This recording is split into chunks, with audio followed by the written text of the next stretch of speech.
أعوذ بالله من الشيطان الرجيم.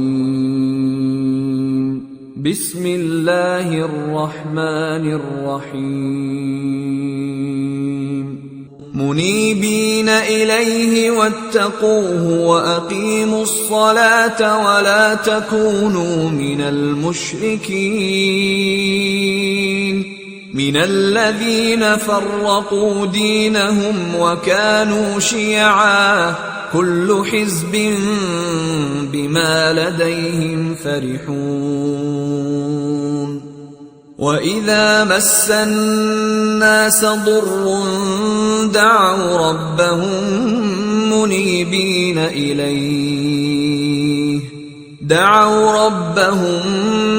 منيبين إليه ثم إذا أذاقهم منه رحمة إذا فريق منهم بربهم يشركون. ليكفروا بما آتيناهم فتمتعوا فسوف تعلمون. أم أنزلنا عليهم سلطانا فهو يتكلم بما كانوا به يشركون. وإذا أذقنا الناس رحمة فرحوا بها وإن تصبهم سيئة بما قدمت أيديهم إذا هم يقنطون. أولم يروا أن الله يبسط الرزق لمن يشاء ويقدر إن في. السلام عليكم ورحمة الله. إن الحمد لله نحمده ونستعينه ونؤمن به ونتوكل عليه ونعوذ بالله من شرور أنفسنا ومن سيئات أعمالنا. من يهده الله فلا مضل له ومن يضلل فلن تجد له وليا مرشدا.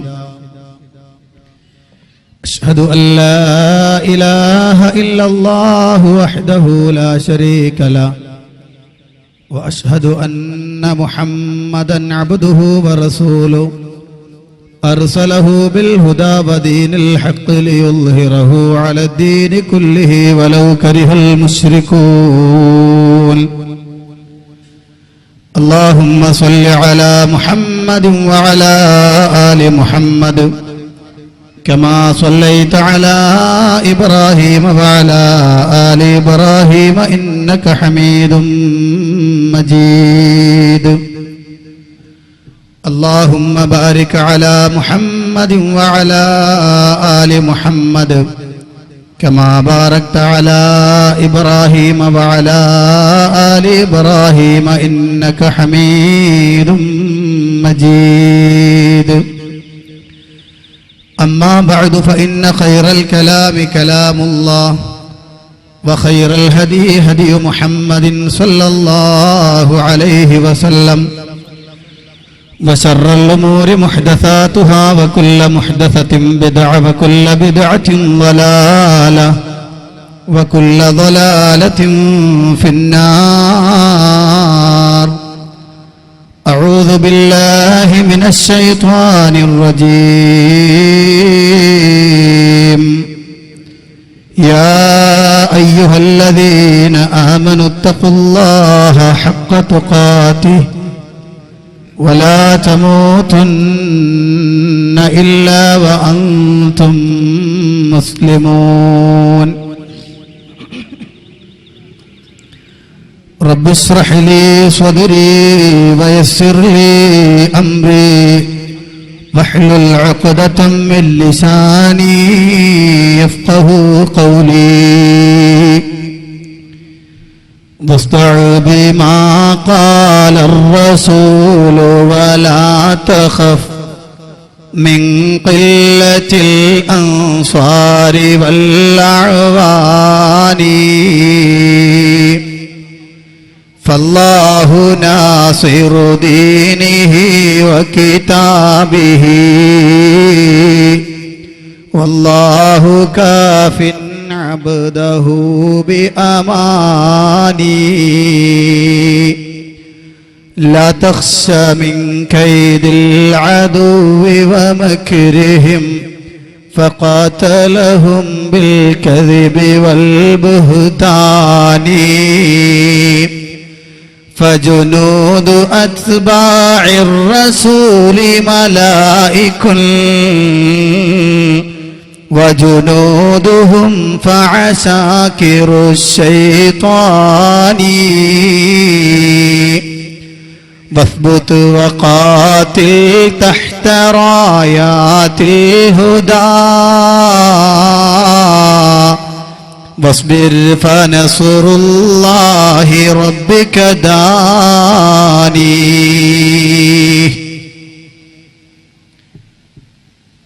പ്രിയപ്പെട്ട സഹോദരന്മാരെ, സഹോദരിമാരെ, ഈ പരിപാടി അടുത്തുനിന്നും അകലെ നിന്നും വീക്ഷിക്കുന്ന, ശ്രവിക്കുന്ന ഏറ്റവും പ്രിയപ്പെട്ട നാട്ടുകാരെ,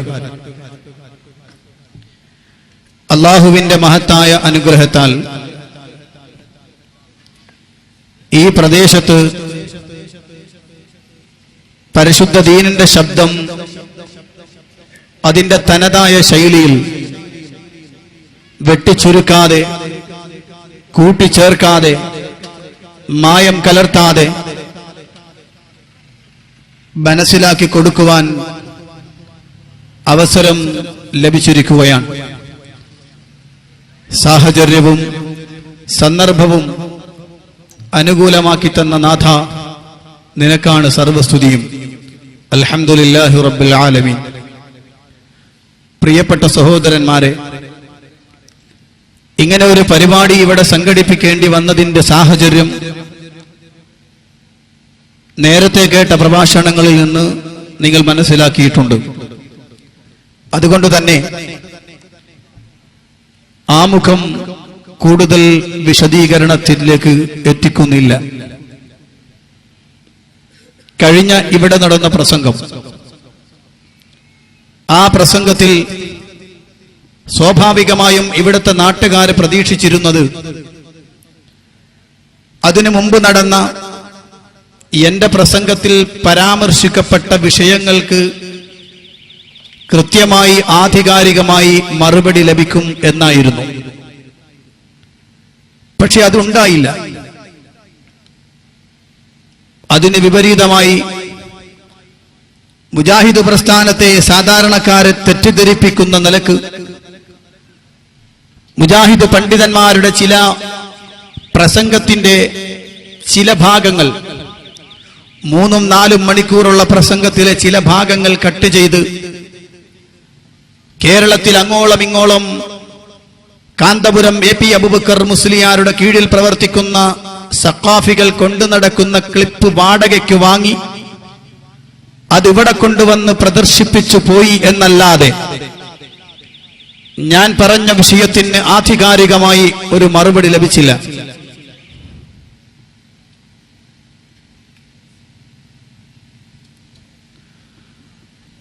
അതുകൊണ്ട് തന്നെ പ്രിയപ്പെട്ട സഹോദരന്മാരെ,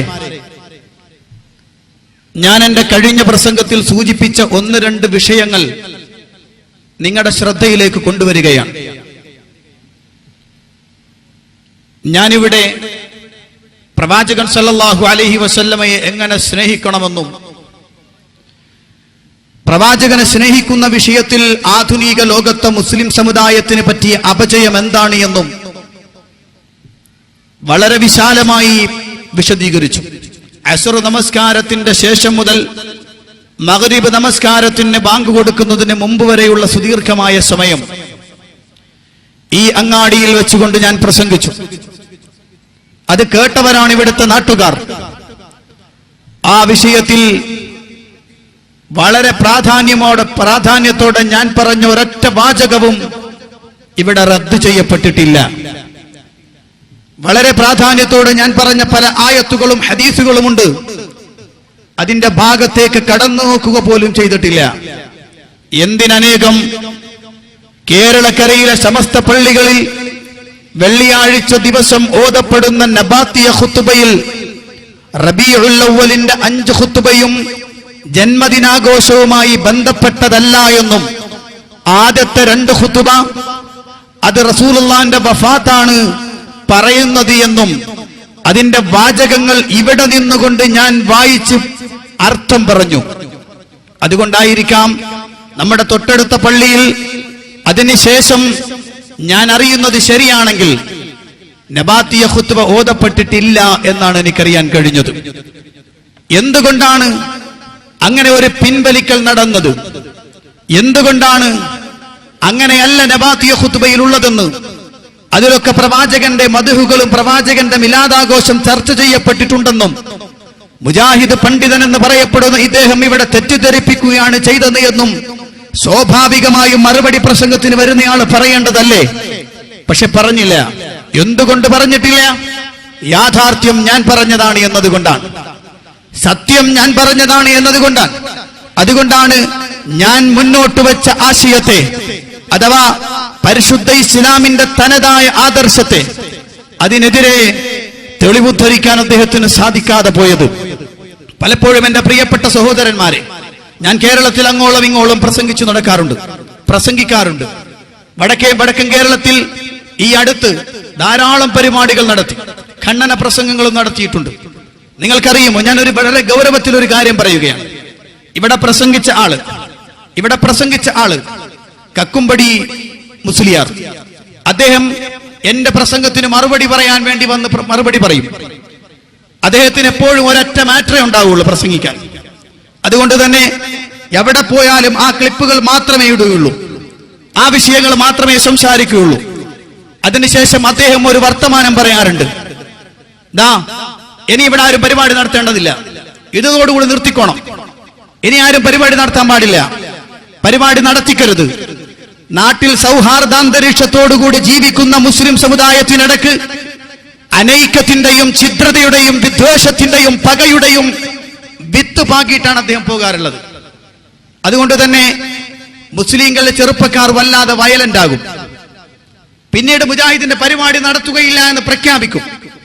ഈ കഴിഞ്ഞ 9-ാം തീയതി, 8-ാം തീയതി, 7-ാം തീയതിയും 8-ാം തീയതിയും എനിക്ക് കണ്ണൂർ പരിപാടി. 8-ാം തീയതി കണ്ണൂരിൽ പള്ളിപ്പുറം എന്ന പ്രദേശത്ത് 10ഓളം പണ്ഡിതന്മാർ പണ്ഡിത സംഗമം നടത്തി പ്രസംഗിച്ചിരുന്നു. അതിനു മറുപടിയായി കക്കുംപടി സാഹിബ് വന്ന് മറുപടി പറഞ്ഞു. ആ പ്രസംഗത്തിന് മറുപടി പറയാൻ ഞാനാണ് പോയത്. അവിടെ വളരെ കലാപകലുഷിതമായ ഒരു അന്തരീക്ഷം.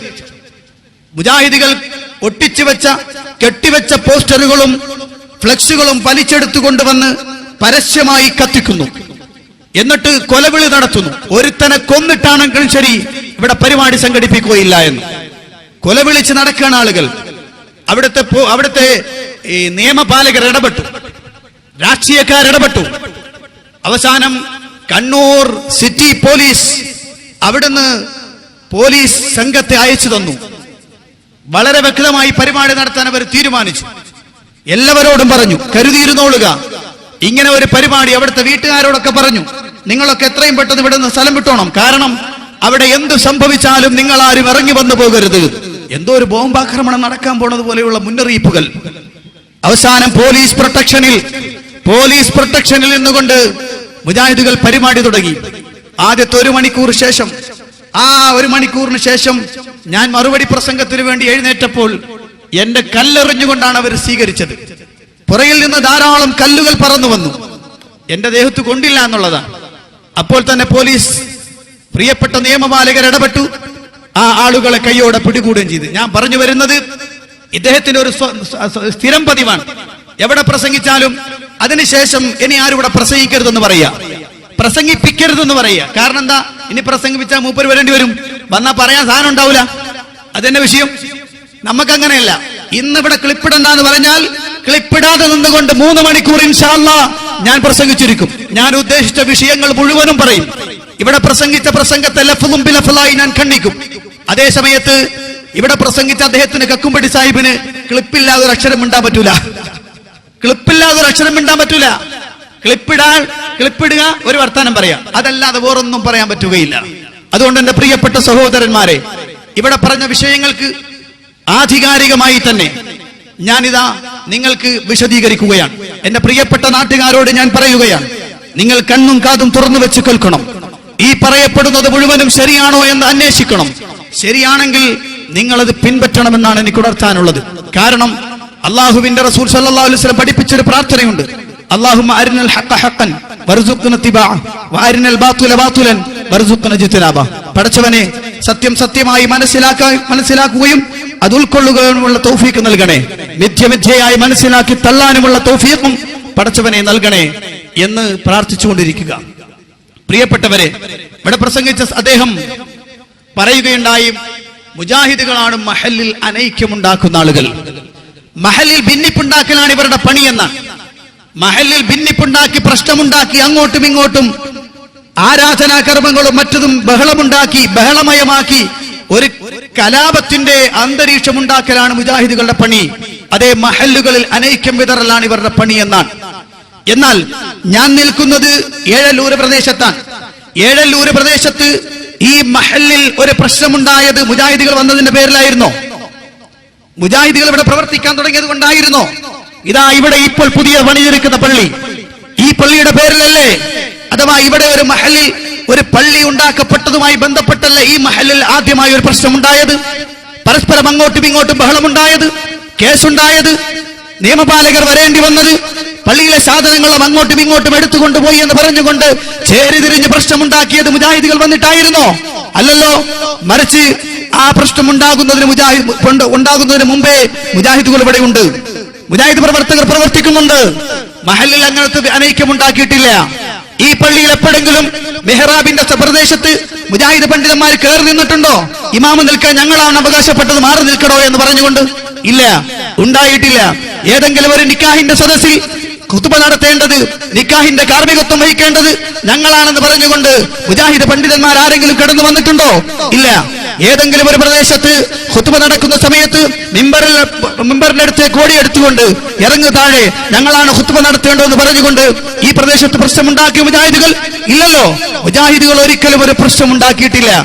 ഞാൻ ഇവിടെ അല്പം മുമ്പ് മഗ്‌രിബിന് തൊട്ട് മുമ്പ് പ്രസംഗിച്ച ബഹുമാനപ്പെട്ട സുല്ലമി സാഹിബിന്റെ പ്രസംഗം അതിൽ നിങ്ങൾ വിശദീകരിച്ച് കേട്ടതാണ്.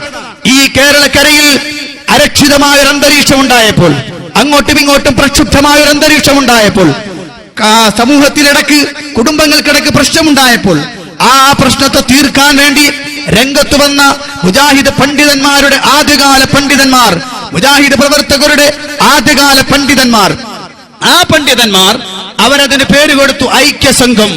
ഐക്യസംഘം എന്നായിരുന്നു, ഭിന്നിപ്പിന്റെ സംഘമെന്നല്ല, ഐക്യസംഘം എന്നായിരുന്നു. അതിനുശേഷം കേരള ജംഇയ്യത്തുൽ ഉലമ ഉണ്ടാക്കി. ആ കേരള ജംഇയ്യത്തുൽ ഉലമയല്ലേ കേരള ചരിത്രത്തിൽ ആദ്യത്തെ പണ്ഡിത സംഘടന? ആ പണ്ഡിത സംഘടനയിലല്ലേ ഭിന്നിപ്പിന്റെ വിത്തുവാകി ഓരോരുത്തരായി പിരിഞ്ഞു പോയിക്കൊണ്ടിരുന്നത്? എന്നിട്ടും പ്രശ്നം മുജാഹിദുകൾക്ക് തന്നെ. മുജാഹിദുകൾ ഐക്യം തകർക്കുന്നു എന്നാണ്, മുജാഹിദുകൾ ഭിന്നിപ്പുണ്ടാക്കുന്നു എന്നാണ്. എന്നാൽ യഥാർത്ഥത്തിൽ മുജാഹിദുകൾ അല്ല ഒരു മഹല്ലിൽ ഭിന്നിപ്പുണ്ടാക്കുന്നത്. ഇവിടെ വന്ന് പ്രസംഗിച്ച കക്കുംപടി സാഹിബിന്റെ സംഘടനയുടെ യഥാർത്ഥ നേതാവ്, ഏറ്റവും വലിയ ടോപ്പ് നേതാവ്, ആ നേതാവ് സംസാരിക്കുന്നത് നിങ്ങളൊന്ന് കേട്ടു നോക്കൂ. ആരാണ് ഭിന്നിപ്പുണ്ടാക്കിയത്? ബഹുമാനപ്പെട്ട കണ്ണിയത്ത് ഉസ്താദ് കേടായി വരുന്ന പാർട്ടി, അവർക്ക് മുസ്ലിം സമൂഹത്തിനെ ഭിന്നിപ്പിക്കലല്ലാത്ത ഒരു പണിയില്ല.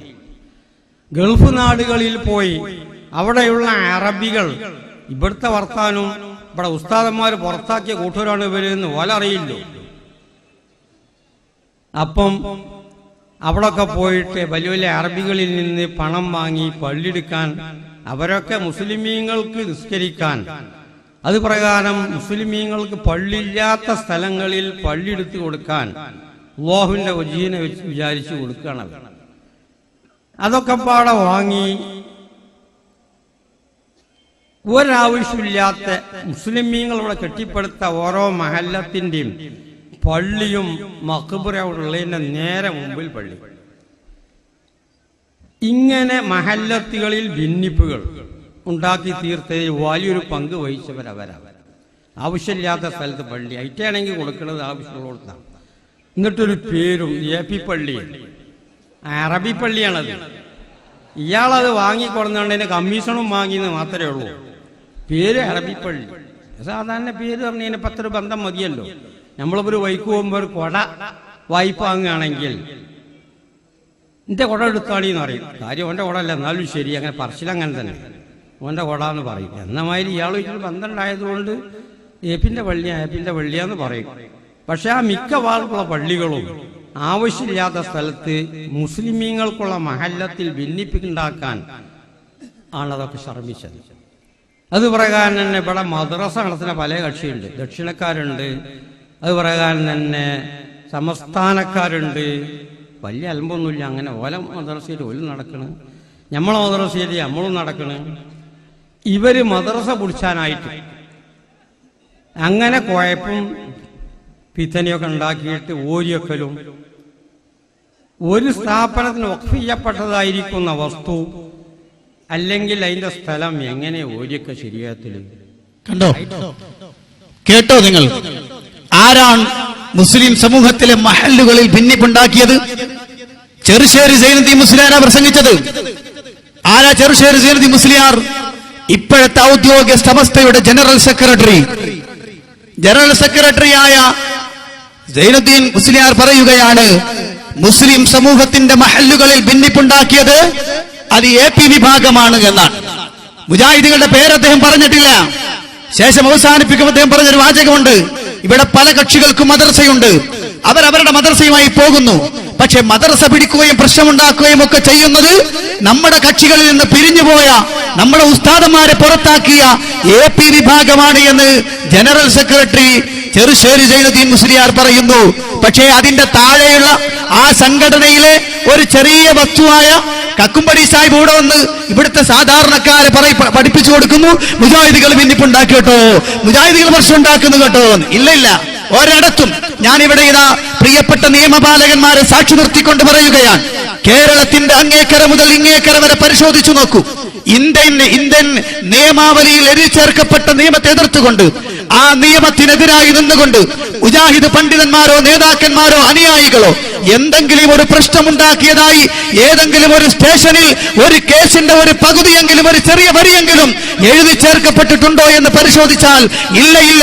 കേരളക്കരയുടെ ഇന്നത്തെ ചരിത്രം വരെ, മുജാഹിദ് പ്രസ്ഥാനത്തിന്റെ തുടക്കം മുതൽ ഇന്ന് വരെ ഒരു കേസും ഉണ്ടായിട്ടില്ല എന്ന് പറയേണ്ടി വരും. ഒരു പ്രശ്നവും ഉണ്ടാക്കിയിട്ടില്ല. അതേസമയത്ത് മുജാഹിദുകളുടെ പേരിൽ പ്രശ്നങ്ങൾ ഉണ്ടായിട്ടുണ്ട്. മുജാഹിദ് സ്റ്റേജുകൾ കയ്യേറിയതിന്റെ പേരിൽ, മുജാഹിദ് പണ്ഡിതന്മാരെ നിഷ്കരണം ആക്രമിച്ചതിന്റെ പേരിൽ, അടിച്ചു തലപൊട്ടിച്ചതിന്റെ പേരിൽ, അടിച്ചു ഓടയിട്ടതിന്റെ പേരിൽ, അങ്ങനെ പള്ളികളിൽ പ്രശ്നമുണ്ടാക്കിയതിന്റെ പേരിൽ, മദ്രസകളിൽ പ്രശ്നമുണ്ടാക്കിയതിന്റെ പേരിൽ നൂറുകണക്കിന് കേസുകൾ കേരളത്തിലെ വിവിധങ്ങളായ സ്റ്റേഷനുകളിലുണ്ട്. ആരുടെ പേരിൽ? ഇവിടുത്തെ സമസ്തയുടെ പേരിൽ. മുജാഹിദിന്റെ പേരിലില്ല. കേസ് പരിശോധിച്ചു നോക്കൂ നിങ്ങൾ. എന്നിട്ടും ഇവിടെ സാധാരണക്കാരെ തെറ്റിദ്ധരിപ്പിക്കാൻ മുജാഹിദ് മഹല്ലിൽ ഭിന്നിപ്പുണ്ടാക്കുന്നവരാണ്, മഹല്ലിൽ പ്രശ്നമുണ്ടാക്കുന്നവരാണ്. ഇല്ലല്ല, അങ്ങനത്തെ ഒരു പ്രശ്നവും മുജാഹിദുകൾ ഉണ്ടാക്കിയിട്ടില്ല. അത് ഇവിടെ പ്രസംഗിച്ച കക്കുംപടി സാഹിബ് നടത്തിയ ഏറ്റവും വലിയൊരു ഹീനമായ ശ്രമമായിരുന്നു എന്നാണ് ആദ്യത്തെ വിഷയത്തിൽ എനിക്ക് മറുപടി പറയാനുള്ളത്. ഇനി രണ്ടാമത്തെ വിഷയം, മുജാഹിദ് പണ്ഡിതന്മാർ സമസ്ത പണ്ഡിതന്മാരെ മാനസിക രോഗികളെന്ന് വിളിച്ചാക്ഷേപിച്ചു എന്നാണ്. എന്താണ് സംഭവം പ്രിയപ്പെട്ടവരെ?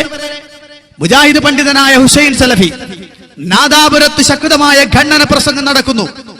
AP വിഭാഗത്തിലെ കാന്തപുരം വിഭാഗത്തിലെ പേരോട് അബ്ദുറഹ്മാൻ സഖാഫിയാണ് മറുവശം. 9ഓളം ഖണ്ഡനങ്ങൾ ഇപ്പോൾ കഴിഞ്ഞു. ആ ഖണ്ഡനങ്ങളിൽ അങ്ങോട്ടും ഇങ്ങോട്ടും ചർച്ച വന്നു. ആ കൂട്ടത്തിൽ KV മുഹമ്മദ് മുസ്ലിയാർ പന്താവൂർ എന്ന് പറയപ്പെടുന്ന അദ്ദേഹത്തിന്റെ ഒരു കവിത, അദ്ദേഹം തന്റെ പുസ്തകത്തിൽ എഴുതിയ വാചകം എന്താണത്? വഹിദത്തുൽ വുജൂദ് എന്ന് പറയപ്പെടുന്ന പുസ്തകത്തിൽ ഞാനിവിടെ കഴിഞ്ഞ പ്രാവശ്യം പ്രസംഗിക്കാൻ വന്നപ്പോൾ ഞാനത് പറഞ്ഞിരുന്നു. ആദി ഒളിവായി അത് താൻ വെളിവായി അതു തന്നെ ആദമായി വന്ന് ദുഹൂറായി അംബിയ ഔലിയ ആയി വന്ന് അവസാനം മാക്കത്തതു തന്നെ വന്ന് പൂർത്തീകരിക്കാത്തതിൻ പിൻവെളിവായി പെരുത്തുലുഹൂറാത്തുകൾ വലിമാരായി. ഇത് ഈരാറ്റുപേട്ടയിൽ അക്ബരിയ തരീഖത്തിൽ, ഈ ഈരാറ്റുപേട്ടയിൽ ഫരീദ് ബാബ ഈരാറ്റുപേട്ട എന്നറിയപ്പെടുന്ന അദ്ദേഹത്തിന്റെ അക്ബരിയ തരീഖത്ത്, ആ തരീഖത്തിൽ വഹദത്തുൽ വജൂദ് അഥവാ രണ്ടല്ല എല്ലാം ഒന്നാണ് എന്ന നിലക്ക് പറഞ്ഞിരുന്ന ആ വഹദത്തുൽ വജൂദ്, ആ വിഷയത്തിൽ അദ്ദേഹം എഴുതി ചേർത്ത വരിയാണ്, മാലയാണ്. ആ മാല വിശദീകരിച്ചു KV മുഹമ്മദ് മുസ്ലിയാർ പന്താവൂര്. അദ്ദേഹം വിശദീകരിച്ചു, അതേ മക്കത്ത് വന്ന മുഹമ്മദ് നബി അള്ളാഹുവിന്റെ പരമസത്ത തന്നെ എഴുതി വെച്ചു. ചോദ്യം ചെയ്തു മുജാഹിദുകൾ പണ്ഡിതന്മാരോട് ചോദിച്ചപ്പോൾ അദ്ദേഹം പറഞ്ഞു, KV മുഹമ്മദ് മുസ്ലിയാർ ആരാ? അദ്ദേഹത്തിന് മാനസിക രോഗാണെന്ന് പറഞ്ഞു. ആർക്ക്? KV മുഹമ്മദ് മുസ്ലിയാർ. ആരാണ് അദ്ദേഹം? സുന്നി തറമാട്ട് സാഹിത്യ തറമാട്ടിലെ കാവലാളെന്ന്, സുന്നി സാഹിത്യ തറമാട്ടിലെ കാവലാളെന്ന് സമസ്തയുടെ പ്രസിദ്ധീകരണങ്ങളിൽ പഠിപ്പിച്ച ആള്. അദ്ദേഹത്തിന് മാനസിക രോഗാണെന്ന് പറഞ്ഞു. അപ്പൊ ഹുസൈൻ സലഫി ചോദിച്ചു, അല്പമെങ്കിലും മാനസിക പ്രശ്നമില്ലാത്തവർക്ക് അവിടെ ഉണ്ടാവൂലല്ലോ എന്ന്. അല്പമെങ്കിലും മാനസിക രോഗം ഇല്ലാത്തവർ സമസ്തയിൽ ഉണ്ടാവൂലല്ലോ എന്ന്. ആ വിഷയത്തെ പൊക്കി പിടിച്ചിട്ട് പറയും സമസ്ത പണ്ഡിതന്മാർക്ക് ബോധമല്ല, അവര് മാനസിക രോഗികളാണ് എന്ന് പറഞ്ഞു. മനസ്സിലായോ? ഞങ്ങൾ പറഞ്ഞ വിഷയം ഇതാ, മാനസിക രോഗമാണെന്ന് പറഞ്ഞത് ഞങ്ങളല്ല, സമസ്ത പണ്ഡിതന്മാരാണ്. സമസ്തയുടെ പണ്ഡിതനാണ് പറഞ്ഞത് മാനസിക രോഗമാണ് എന്ന്. ഞങ്ങൾ അപ്പൊ തിരിച്ചങ്ങോട്ട് ചോദിച്ചതേ ഉള്ളൂ. ഇനി ഇവിടെ പ്രസംഗിച്ച കക്കുംപടി സാഹിബിന്റെ ഏറ്റവും പ്രധാനപ്പെട്ട നേതാവ്, യുവാക്കളുടെ ഹരം എന്നൊക്കെ പറയപ്പെടുന്ന നാസർ ഫൈസി കൂടത്തായി, അദ്ദേഹം പറയുന്നത് കേട്ടു നോക്കൂ നിങ്ങൾ. എന്താണ് അദ്ദേഹത്തിന്റെ വാചകം? സ്റ്റേജിലായാൽ ബാപ്പാക്ക് വിളി അവസാനിപ്പിക്കണം. പറയുന്നത് ഇനി ഉള്ളാൾ തങ്ങളല്ല, അപ്പുറത്തെ തങ്ങളായാലും ശരി, അനാവശ്യമായ സംസാരങ്ങൾ ഉപേക്ഷിക്കാൻ തയ്യാറുണ്ടെങ്കിൽ സമസ്തയിലേക്ക് തിരിച്ചു വരാം. എന്തെല്ലാം പറഞ്ഞു. KT ഉസ്താദിനെ ആക്ഷേപിച്ചു, ശംസുലമയെ ആക്ഷേപിച്ചു. അതുകൊണ്ട് അയാൾക്ക് വരണമെന്നുണ്ടെങ്കിൽ ഒരു കാര്യം ഞങ്ങൾ വെക്കുന്നു, മഹാനായ KT മാനുസിലാട്ട കബറിൽ ചെന്നുകൊണ്ട് അവിടെ ചെന്ന് മാപ്പപേക്ഷിക്കാത്ത കാലത്തോളം അയാളെ സമസ്തയിലേക്ക് തിരിച്ചെടുക്കുന്നില്ല. അദ്ദേഹത്തിന് വരാം, KT ഉസ്താദിനോട് മാപ്പപേക്ഷിച്ചിട്ട്, മഹാനായ ശൈഖുന ശംസുലമ മുസ്ലിമാണെന്ന് അംഗീകരിച്ചിട്ട്. അതുകൊണ്ട് ഇനി അവശേഷിക്കുന്നവർക്ക് സ്വബോധമുണ്ടെങ്കിൽ ഒറ്റക്കൊറ്റക്കോ കൂട്ടം കൂട്ടമായോ അല്ലെങ്കിൽ ഏതെങ്കിലും നിലയിൽ ചർച്ച നടത്തിയിട്ട് അടിസ്ഥാനത്തിലോ ബഹുമാനപ്പെട്ട സമസ്തകല ജമ്മിയത്തുലമയിലേക്ക് തിരിച്ചു വരാം, അല്ലെങ്കിൽ പിരിച്ചുവിടണം. ഇനി അങ്ങനെ സംഘടനക്ക് നിലനിൽപ്പില്ല, പിരിച്ചുവിടണം. പിരിച്ചു വിടുന്നില്ലെങ്കിൽ അഖില പോലെ സ്വമേധയാ മയ്യത്തിന്റെ തലയിൽ നിന്നുകൊണ്ട് പേനിറങ്ങുന്ന പോലെ എല്ലാം പിരിഞ്ഞു പോകും. എല്ലാവരും പിരിഞ്ഞു പോകുന്നു. പക്ഷെ വരുന്നവർ പോകുന്നത് BJP-യിലേക്കൊക്കെ ആയിപ്പോകുന്നത് പാടില്ല. അത് മംഗലാപുരത്തൊക്കെ അങ്ങനെ പോകുന്നുണ്ട്. അതുകൊണ്ട് സ്വബോധത്തോടു കൂടി തിരിച്ചു വരണം. അത് ഞങ്ങൾ സ്വാഗതം ചെയ്യുന്നു എന്ന് പറഞ്ഞാൽ എന്റെ വാക്കുകളെ സ്വബോധത്തോടെ തിരിച്ചു വരണം. ആര്? കേരളത്തിലെ ഒരു പ്രധാനപ്പെട്ട പണ്ഡിത സംഘടനയോടാണ് അദ്ദേഹം പറഞ്ഞത്. കേരളത്തിൽ ഉള്ളാൾ അബ്ദുറഹ്മാൻ കുഞ്ഞിക്കോയ തങ്ങൾ പ്രസിഡന്റായിട്ട്, കാന്തപുരം AV അബൂബക്കർ മുസ്ലിയാർ ജനറൽ സെക്രട്ടറിയായി പ്രവർത്തിക്കുന്ന സമസ്ത കേരള സുന്നി ജംഇയ്യത്തുൽ ഉലമ എന്ന് പറയപ്പെടുന്ന സംഘടനയുള്ള ആ സമസ്തയിലെ ആളുകൾക്ക് സ്വബോധമുണ്ടെങ്കിൽ എന്ന് വെച്ചാൽ എന്താർത്ഥം? ബോധം നഷ്ടപ്പെട്ടവരായിപ്പോ ഉള്ളതെന്ന് അർത്ഥമാണ്. എന്ന് പറഞ്ഞാൽ മാനസിക രോഗത്തെക്കാൾ കുറച്ചും കൂടെ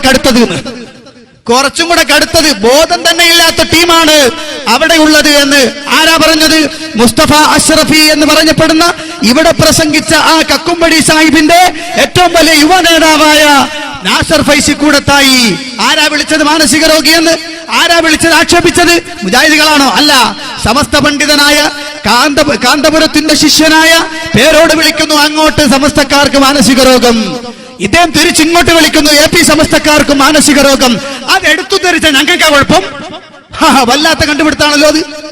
അത് എടുത്തു ധരിച്ച ഞങ്ങളെ സംബന്ധിച്ചിടത്തോളം മുജാഹിദികൾ കണ്ടോ, സമസ്തക്കാരെ മുഴുവനും മാനസികരാക്കികളാക്കി കളഞ്ഞു കേട്ടോ.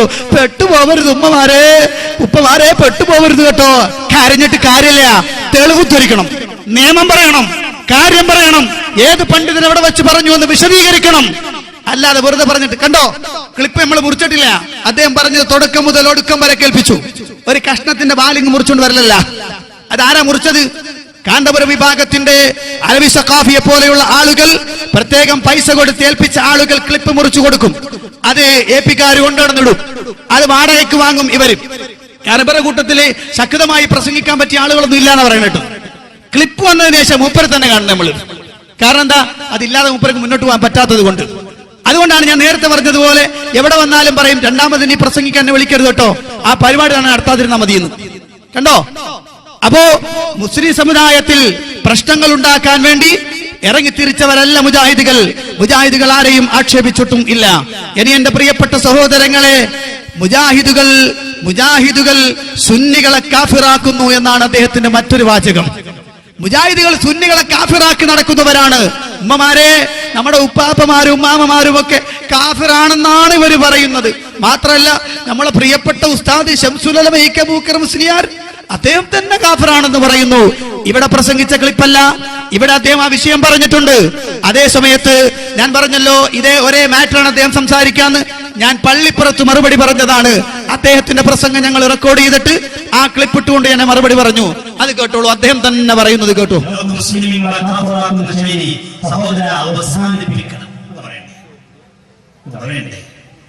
ഈ പൂർവികർക്കും മുശ്രിക്കും കാഫിറുമാക്കി നരകത്തിന്റെ ആളുകളാക്കി ചിത്രീകരിക്കുന്ന ശൈലി അവസാനിപ്പിക്കണം. അത് ബോധ്യപ്പെട്ടു കൊടുക്കണ്ടേ? നമ്മുടെ നൽകിയ മഹാന്റെ പേരാണല്ലോ. നിങ്ങൾ ആലോചിക്കുക, സുന്നികൾ കാഫിറാണെങ്കിൽ, സമസ്തക്കാർ കാഫിറാണെങ്കിൽ, സമസ്തയുടെ 40 കൊല്ലത്തെ സെക്രട്ടറിയായ ശൈഖുനാ കാഫിറാണ് പറയേണ്ടി വരില്ലേ? ഇങ്ങനെ ഒരു മുസ്ലിമിനെ പറയാൻ കഴിയും?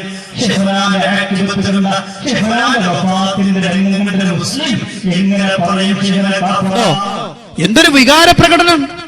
മുജാഹിദുകൾ കാഫിറാക്കി എന്നാ പറഞ്ഞത്. മുജാഹിദുകൾ കാഫിറാക്കിയിട്ടില്ല. മുജാഹിദുകൾ സുന്നി പണ്ഡിതന്മാരെ കാഫിറാക്കിയിട്ടില്ല. അങ്ങനെ ഒരു പ്രവണത ഞങ്ങൾക്കില്ല. മുജാഹിദ് സംഘടനയ്ക്ക് അങ്ങനത്തെ ഒരു ഔദ്യോഗിക നയമില്ല. എല്ലാവരെയും കാഫിറാക്കിക്കോണം, എല്ലാ പണ്ഡിതന്മാരെയും കാഫിറാക്കി പ്രഖ്യാപിച്ചൊരു നയം ഒരിക്കലും മുജാഹിദ് പ്രസ്ഥാനത്തിന്റെ സംഘടനാ നയമല്ല. ഒരിക്കലും ഞങ്ങളത് പറഞ്ഞിട്ടില്ല. അതേ സമയത്ത് സുന്നി പണ്ഡിതന്മാർ സമസ്തയുടെ ആലിമീങ്ങൾ നിറഞ്ഞിരിക്കുന്ന സദസ്സിൽ നിറഞ്ഞിരിക്കുന്ന പണ്ഡിതന്മാരും സാദാത്തുക്കളും ഉമറാക്കളും ഉലമാക്കളും തങ്ങന്മാരും നിറഞ്ഞിരിക്കുന്ന സദസ്സിലിരുന്നു കൊണ്ട് കേരളത്തിലെ അറിയപ്പെടുന്ന ഒരു തങ്ങൾ അദ്ദേഹമാണ് പറഞ്ഞത് ശംസുൽ ഉലമ കാഫിറാൻ. ശംസുൽ ഉലമ കാഫിറാണെന്ന് പറയുന്നു. എന്റെ വാചകം കൊണ്ട് ഞാനത് പറയുന്നില്ല. പറഞ്ഞു പോയതിൽ ക്ഷമിക്കണം. കാരണം ഞങ്ങൾ അങ്ങനെ പറയുന്നവരല്ല. അദ്ദേഹം പറയുന്നു അതാ കാഫിറാണ് എന്ന്. കാരണം ഞാൻ അങ്ങനെ ക്ഷമ ചോദിക്കാൻ കാരണം എന്താ അറിയോ? അടുത്ത ദിവസം ഈ പ്രസംഗം പുറത്തിറങ്ങിയാൽ കക്കുംപടി ഇതും കക്കും. എന്നിട്ട് ശംസുൽ ഉലമ കാഫിറാണ് എന്ന് റഹ്മാനി പറയണു എന്ന് പറയും. അതിന് മടിയില്ലാത്ത എങ്ങയ്യ. അതുകൊണ്ടാണ് ഞാൻ എന്ത് ചെയ്തത്, അങ്ങനെ ഒരു വിഷയം പറഞ്ഞത്. നിങ്ങൾ കേട്ടു നോക്കൂ അദ്ദേഹം പറയുന്നത്. എന്നെ സംബന്ധിച്ച് എത്ര എന്തെല്ലാം പറഞ്ഞു നോക്കി, ഉള്ളാളത്തേക്ക് എത്ര കമ്പി കത്ത്. സുബ്ഹാനല്ലാഹ്. എന്ത് ഈക്കനെ കാഫറാക്കി, ഉസ്താദിനെ കാഫറാന്ന് ഞാൻ പറഞ്ഞിരുന്നല്ല. കുഴപ്പം ഇല്ലേ? നിങ്ങളൊന്നും കേട്ടില്ലത്? എന്നിട്ടോ ഉള്ള ആൾക്കാരെന്തേ നമുക്ക് ചെയ്യാൻ കഴിഞ്ഞോ? ഒന്നും കുരുങ്ങിയില്ല. നമ്മളെ ശിഷ്യന്മാർ തന്നെ എന്താ അങ്ങനെ എന്നൊക്കെ കത്തെഴുതി നോക്കി. ഓരൊക്കെ അവിടെ പോയി ഒടുവിലൊന്ന് പൊരുത്തം പിടിക്കാൻ വേണ്ടി ഈക്കെ ഞാൻ കാഫറാക്കണം. ഞാൻ പറഞ്ഞതെന്ന ഈ മടവൂരുണ്ട്, അവർ പറഞ്ഞതാ. ഞാൻ അവിടെ എപ്പോഴും പോണ ആളൊന്നുമല്ല. ഈ ഔലിയാക്കന്മാരെ പിന്നാലെ പോയാൽ പണിയൊന്നും ഇരിക്കില്ല. വളരെ ബുദ്ധിമുട്ടായ ചിലപ്പോൾ അങ്ങനെ ഒരാളുണ്ടെന്ന് കേട്ടാൽ ഞാനൊന്നും പോകില്ല. ഒരിക്കലും ഈ മടവൂരിനെ കാണാൻ വേണ്ടി ഞാൻ പോയി. എന്തിന്? ഈ കുഴപ്പം വന്നതിന് ശേഷം നമ്മുടെ ഇടയിൽ ഒരു ഭിന്നിപ്പ് വന്നപ്പോൾ ഈ മൂപ്പരോട് എന്നെ പോയിട്ട് പറയാം. അപ്പോഴാണ് എന്നെ പിടിപ്പിച്ച് വാതി തുറന്നെത്തിയെന്ന് ഒരാളോടും ഉണ്ടാത്തക്കാരാ. സലാം ചൊല്ലി സലാം വിളിക്കും. സലാം വിളിക്കേണ്ട ശേഷം ഞാൻ വന്ന സംഗതി പറഞ്ഞു. ഇപ്പോഴെല്ലാം ഭിന്നിപ്പും കായും ഒക്കെ ആയിപ്പോയില്ലേ. അതുകൊണ്ട് ഞാൻ എന്ത് ചെയ്യും? അന്താരൽ ഹക്ക്, നിങ്ങൾ ഹക്കിൻ്റെ മേൽ അടി ഉറച്ചു നോക്കണം. ആ പറഞ്ഞ ഉസ്താദല്ലേ, ഇക്ക് ഉസ്താദല്ലേ, ഞാൻ എന്ത് ചെയ്യണം? അന്താരൽ ഹക്ക്, നീ ഹക്കിൻ്റെ മേൽ അടി ഉറച്ചു നോക്കണം. വീണ്ടും ഞാൻ പറഞ്ഞപ്പോൾ കഫറാ, മടവൂര് കഫറ എന്ന് പറഞ്ഞതാ, ഞാൻ പറഞ്ഞതല്ല. പക്ഷെ കഫറയ്ക്ക് പല അർത്ഥമുണ്ട്, അതെനിക്കും അറിയാം. അതുകൊണ്ട് അതങ്ങട്ട് പരത്തിയിട്ട് ഉള്ളാളത്തെ ഞാൻ ഒഴുകിപ്പോന്ന് വിചാരിച്ചെല്ലാവരും. പ്രസിഡന്റും അവർക്ക് വല്ല കത്തും കൊത്തൊക്കെ വന്നു. പറഞ്ഞവനൊക്കെ എവിടെ പോയി? അതെ, പറഞ്ഞവരൊക്കെ എവിടെ പോയി ആർക്കും അറിയില്ല, കക്കും പടിക്കും അറിയില്ല പറഞ്ഞവരൊക്കെ എവിടെ പോയി. മനസ്സിലായോ? അപ്പൊ മുജാഹിദ് പ്രസ്ഥാനത്തിലെ പണ്ഡിതന്മാരല്ല, മറിച്ച് സമസ്തയുടെ തന്നെ തലമുതിർന്ന ഉള്ളാള് തങ്ങൾ പറയുകയാണ്, നമ്മളുടെ ഏറ്റവും വലിയ വലിയായിരുന്ന CM മടവൂരാണ് പറഞ്ഞത്. എന്ത്? EK കാഫിറാണ് എന്ന് പറഞ്ഞത്രേ. ആ ഭിന്നിപ്പുണ്ടായ സമയത്ത് ഞങ്ങളോട് പറഞ്ഞു, നീയൊക്കെ ഹക്കിൽ അടിയുറച്ചു നിന്നോ. അദ്ദേഹമോ കഫറാ. കാഫറയുടെ അർത്ഥം ഞങ്ങൾക്കും അറിയാം, മൂപ്പര് പറയാം. കാരണം എന്താ? കഫറക്ക് പല അർത്ഥമുണ്ട്. ആ അർത്ഥമല്ല ഉദ്ദേശിച്ചത്, മറിച്ച് മതഭ്രഷ്ടനായിരിക്കുന്നു, മതത്തുനിന്ന് പുറത്തു പോയിരിക്കുന്നു എന്ന അർത്ഥത്തിനാണ് അദ്ദേഹം ഉദ്ദേശിച്ചത് എന്നാണ് ഇദ്ദേഹം ഇവിടെ പറഞ്ഞത്. കഴിഞ്ഞിട്ടില്ല, ഇത് ഒരെണ്ണം മാത്രമല്ല, ഇനിയുമുണ്ട്. മുജാഹിദ് പണ്ഡിതന്മാരുടെ പുറത്ത് കയറാൻ നിങ്ങൾ ശ്രമിച്ച ഒരു വാചകമായിരുന്നു, മുജാഹിദുകൾ സമസ്ത പണ്ഡിതന്മാരെ കാഫിറാക്കുന്നു എന്നല്ലേ. എന്നാൽ മുജാഹിദ് പണ്ഡിതന്മാരുമായി സംവാദം നടത്തുന്ന വേളയിൽ ഹൊസങ്കടി സംവാദത്തിൽ ഈ വിഷയം ഉദ്ധരിക്കപ്പെടുമ്പോൾ മിണ്ടാൻ പറ്റാതെ ഇളിഭ്യനായി നിന്നുപോയി സമസ്തയിലെ വിപ്ലവ വായാടി എന്നറിയപ്പെടുന്ന പേരോട് അബ്ദുറഹ്മാൻ സഖാഫി. കേട്ടുനോക്ക് മുജാഹിദ് പണ്ഡിതന്മാരുമായി നടന്ന സംവാദത്തിന്റെ ഒരു ഭാഗം. പറഞ്ഞതായി എഴുതി കുഫരിയത്തിലേക്ക് കുഫറായിട്ടില്ല എന്നല്ലേ അർത്ഥം. ഒരാൾ എയർപോർട്ട് കണ്ട് എവിടത്തേക്കാ? ദുബായിലെത്തിയോ? ഇല്ല. കുഫരിയത്തിലേക്ക് എന്ന് പറഞ്ഞാൽ കവറായിട്ടില്ല എന്നല്ലേ അതിന്റെ അർത്ഥം. അപ്പോ നിങ്ങൾക്ക് മലയാളവും മനസ്സിലാകുന്നില്ല, അറബിയോ മനസ്സിലാകുന്നില്ല, മലയാളവും മനസ്സിലാകുന്നില്ല. കുഫരിയത്തിലേക്ക് എന്ന് പറഞ്ഞാൽ തന്നെ അവിടെ എത്തിയില്ല എന്ന് ഉറപ്പല്ലേ. അപ്പൊ ഒരാൾ ടിക്കറ്റ് എടുക്കാൻ വന്ന് എവിടത്തേക്ക്? സൗദിയിലേക്ക്. അയാൾ സൗദിയിലെത്തിയോ? ഇല്ല. കുഫരിയത്തിലേക്ക് EK അബൂബക്കർ മുസ്ലിയാർ പറഞ്ഞു. അതുകൊണ്ടാ EK വിവരമുള്ള പണ്ഡിതനാണ്, അദ്ദേഹം മറ്റൊരാളെ കാഫറാക്കുകയില്ല. ഉള്ളാളെ നിങ്ങൾ മറ്റൊരാളെ കാഫറാക്കുകയില്ല, അവരാരും ആക്കിയിട്ടില്ല, നിങ്ങൾക്ക് തെളിയിക്കാനും സാധ്യമല്ല. അതുകൊണ്ട് നിങ്ങൾ ഉരുണ്ട് പറഞ്ഞിട്ടൊന്നും കാര്യമില്ല. നിങ്ങൾ ചോദിച്ചോളൂ, ഓരോന്നിനും വ്യക്തമായ ക്ലിയറായ വളരെ കറക്റ്റായ വ്യക്തമായ ക്ലിയറായ വളരെ കറക്റ്റായ മറുപടി ഞങ്ങളുടെ കയ്യിലുണ്ട്. ഇത് വിശദീകരിക്കുന്നതിന് മുമ്പ് ഒരു കാര്യം പറയാം. ഉള്ളാള് തങ്ങളും കാഫിറാക്കിയിട്ടില്ല എന്നാ മുമ്പ് പറഞ്ഞു. അത് നിങ്ങൾക്ക് തെളിയിക്കാൻ പറ്റൂല എന്ന് പറഞ്ഞു. തെളിയിച്ചല്ലോ ഞാനിപ്പോ. നേരത്തെ ക്ലിപ്പ് കേട്ടില്ലേ നിങ്ങള്? തെളിയിച്ചല്ലോ സംഗതി. കഫറാ കഫറാ അദ്ദേഹം തന്റെ നാവ് കൊണ്ട് പറഞ്ഞു കണ്ടല്ലോ. ഇനി മുജാഹിദിന്റെ മറുപടി എടുക്കട്ടോളൂ. എയർപോർട്ടിലേക്കല്ല, നിങ്ങൾ എയർപോർട്ടിൽ തന്നെ എത്തിച്ചേരാം. ഇത് സിറാജ് പത്രം 1989 നവംബർ. എന്താ പറയണത്? ഖുർആൻ പരിഭാഷ തികച്ചും അബദ്ധജടിലവും തോന്നിമാസവുമാണെന്നും അതെഴുതിയുണ്ടാക്കിയ വകയിൽ കൂറ്റനാട് മുസ്ലിയാർ മുർത്തദ്ദും കാഫിറുമായിട്ടുണ്ടെന്നും അന്ന് സമസ്ത സെക്രട്ടറി ഫത്വ പുറപ്പെടുവിച്ചു. കൂറ്റനാട് മുർത്തദ്ദും കാഫിറുമായിട്ടുണ്ടെന്ന് അന്ന് സമസ്ത സെക്രട്ടറി ഫത്വ പുറപ്പെടുവിച്ചു. ഇപ്പൊ എവിടെയാ കേവി ഉള്ളത്? എയർപോർട്ടിലാണോ അതല്ല എയർപോർട്ടിന് ഇപ്പുറത്താണോ? മറുഭാഗം വിശദീകരിക്കണം. ഏതായാലും ഒന്നും മൂപ്പര് സമ്മതിച്ചു. സൽസബിയിൽ വായിച്ചോ?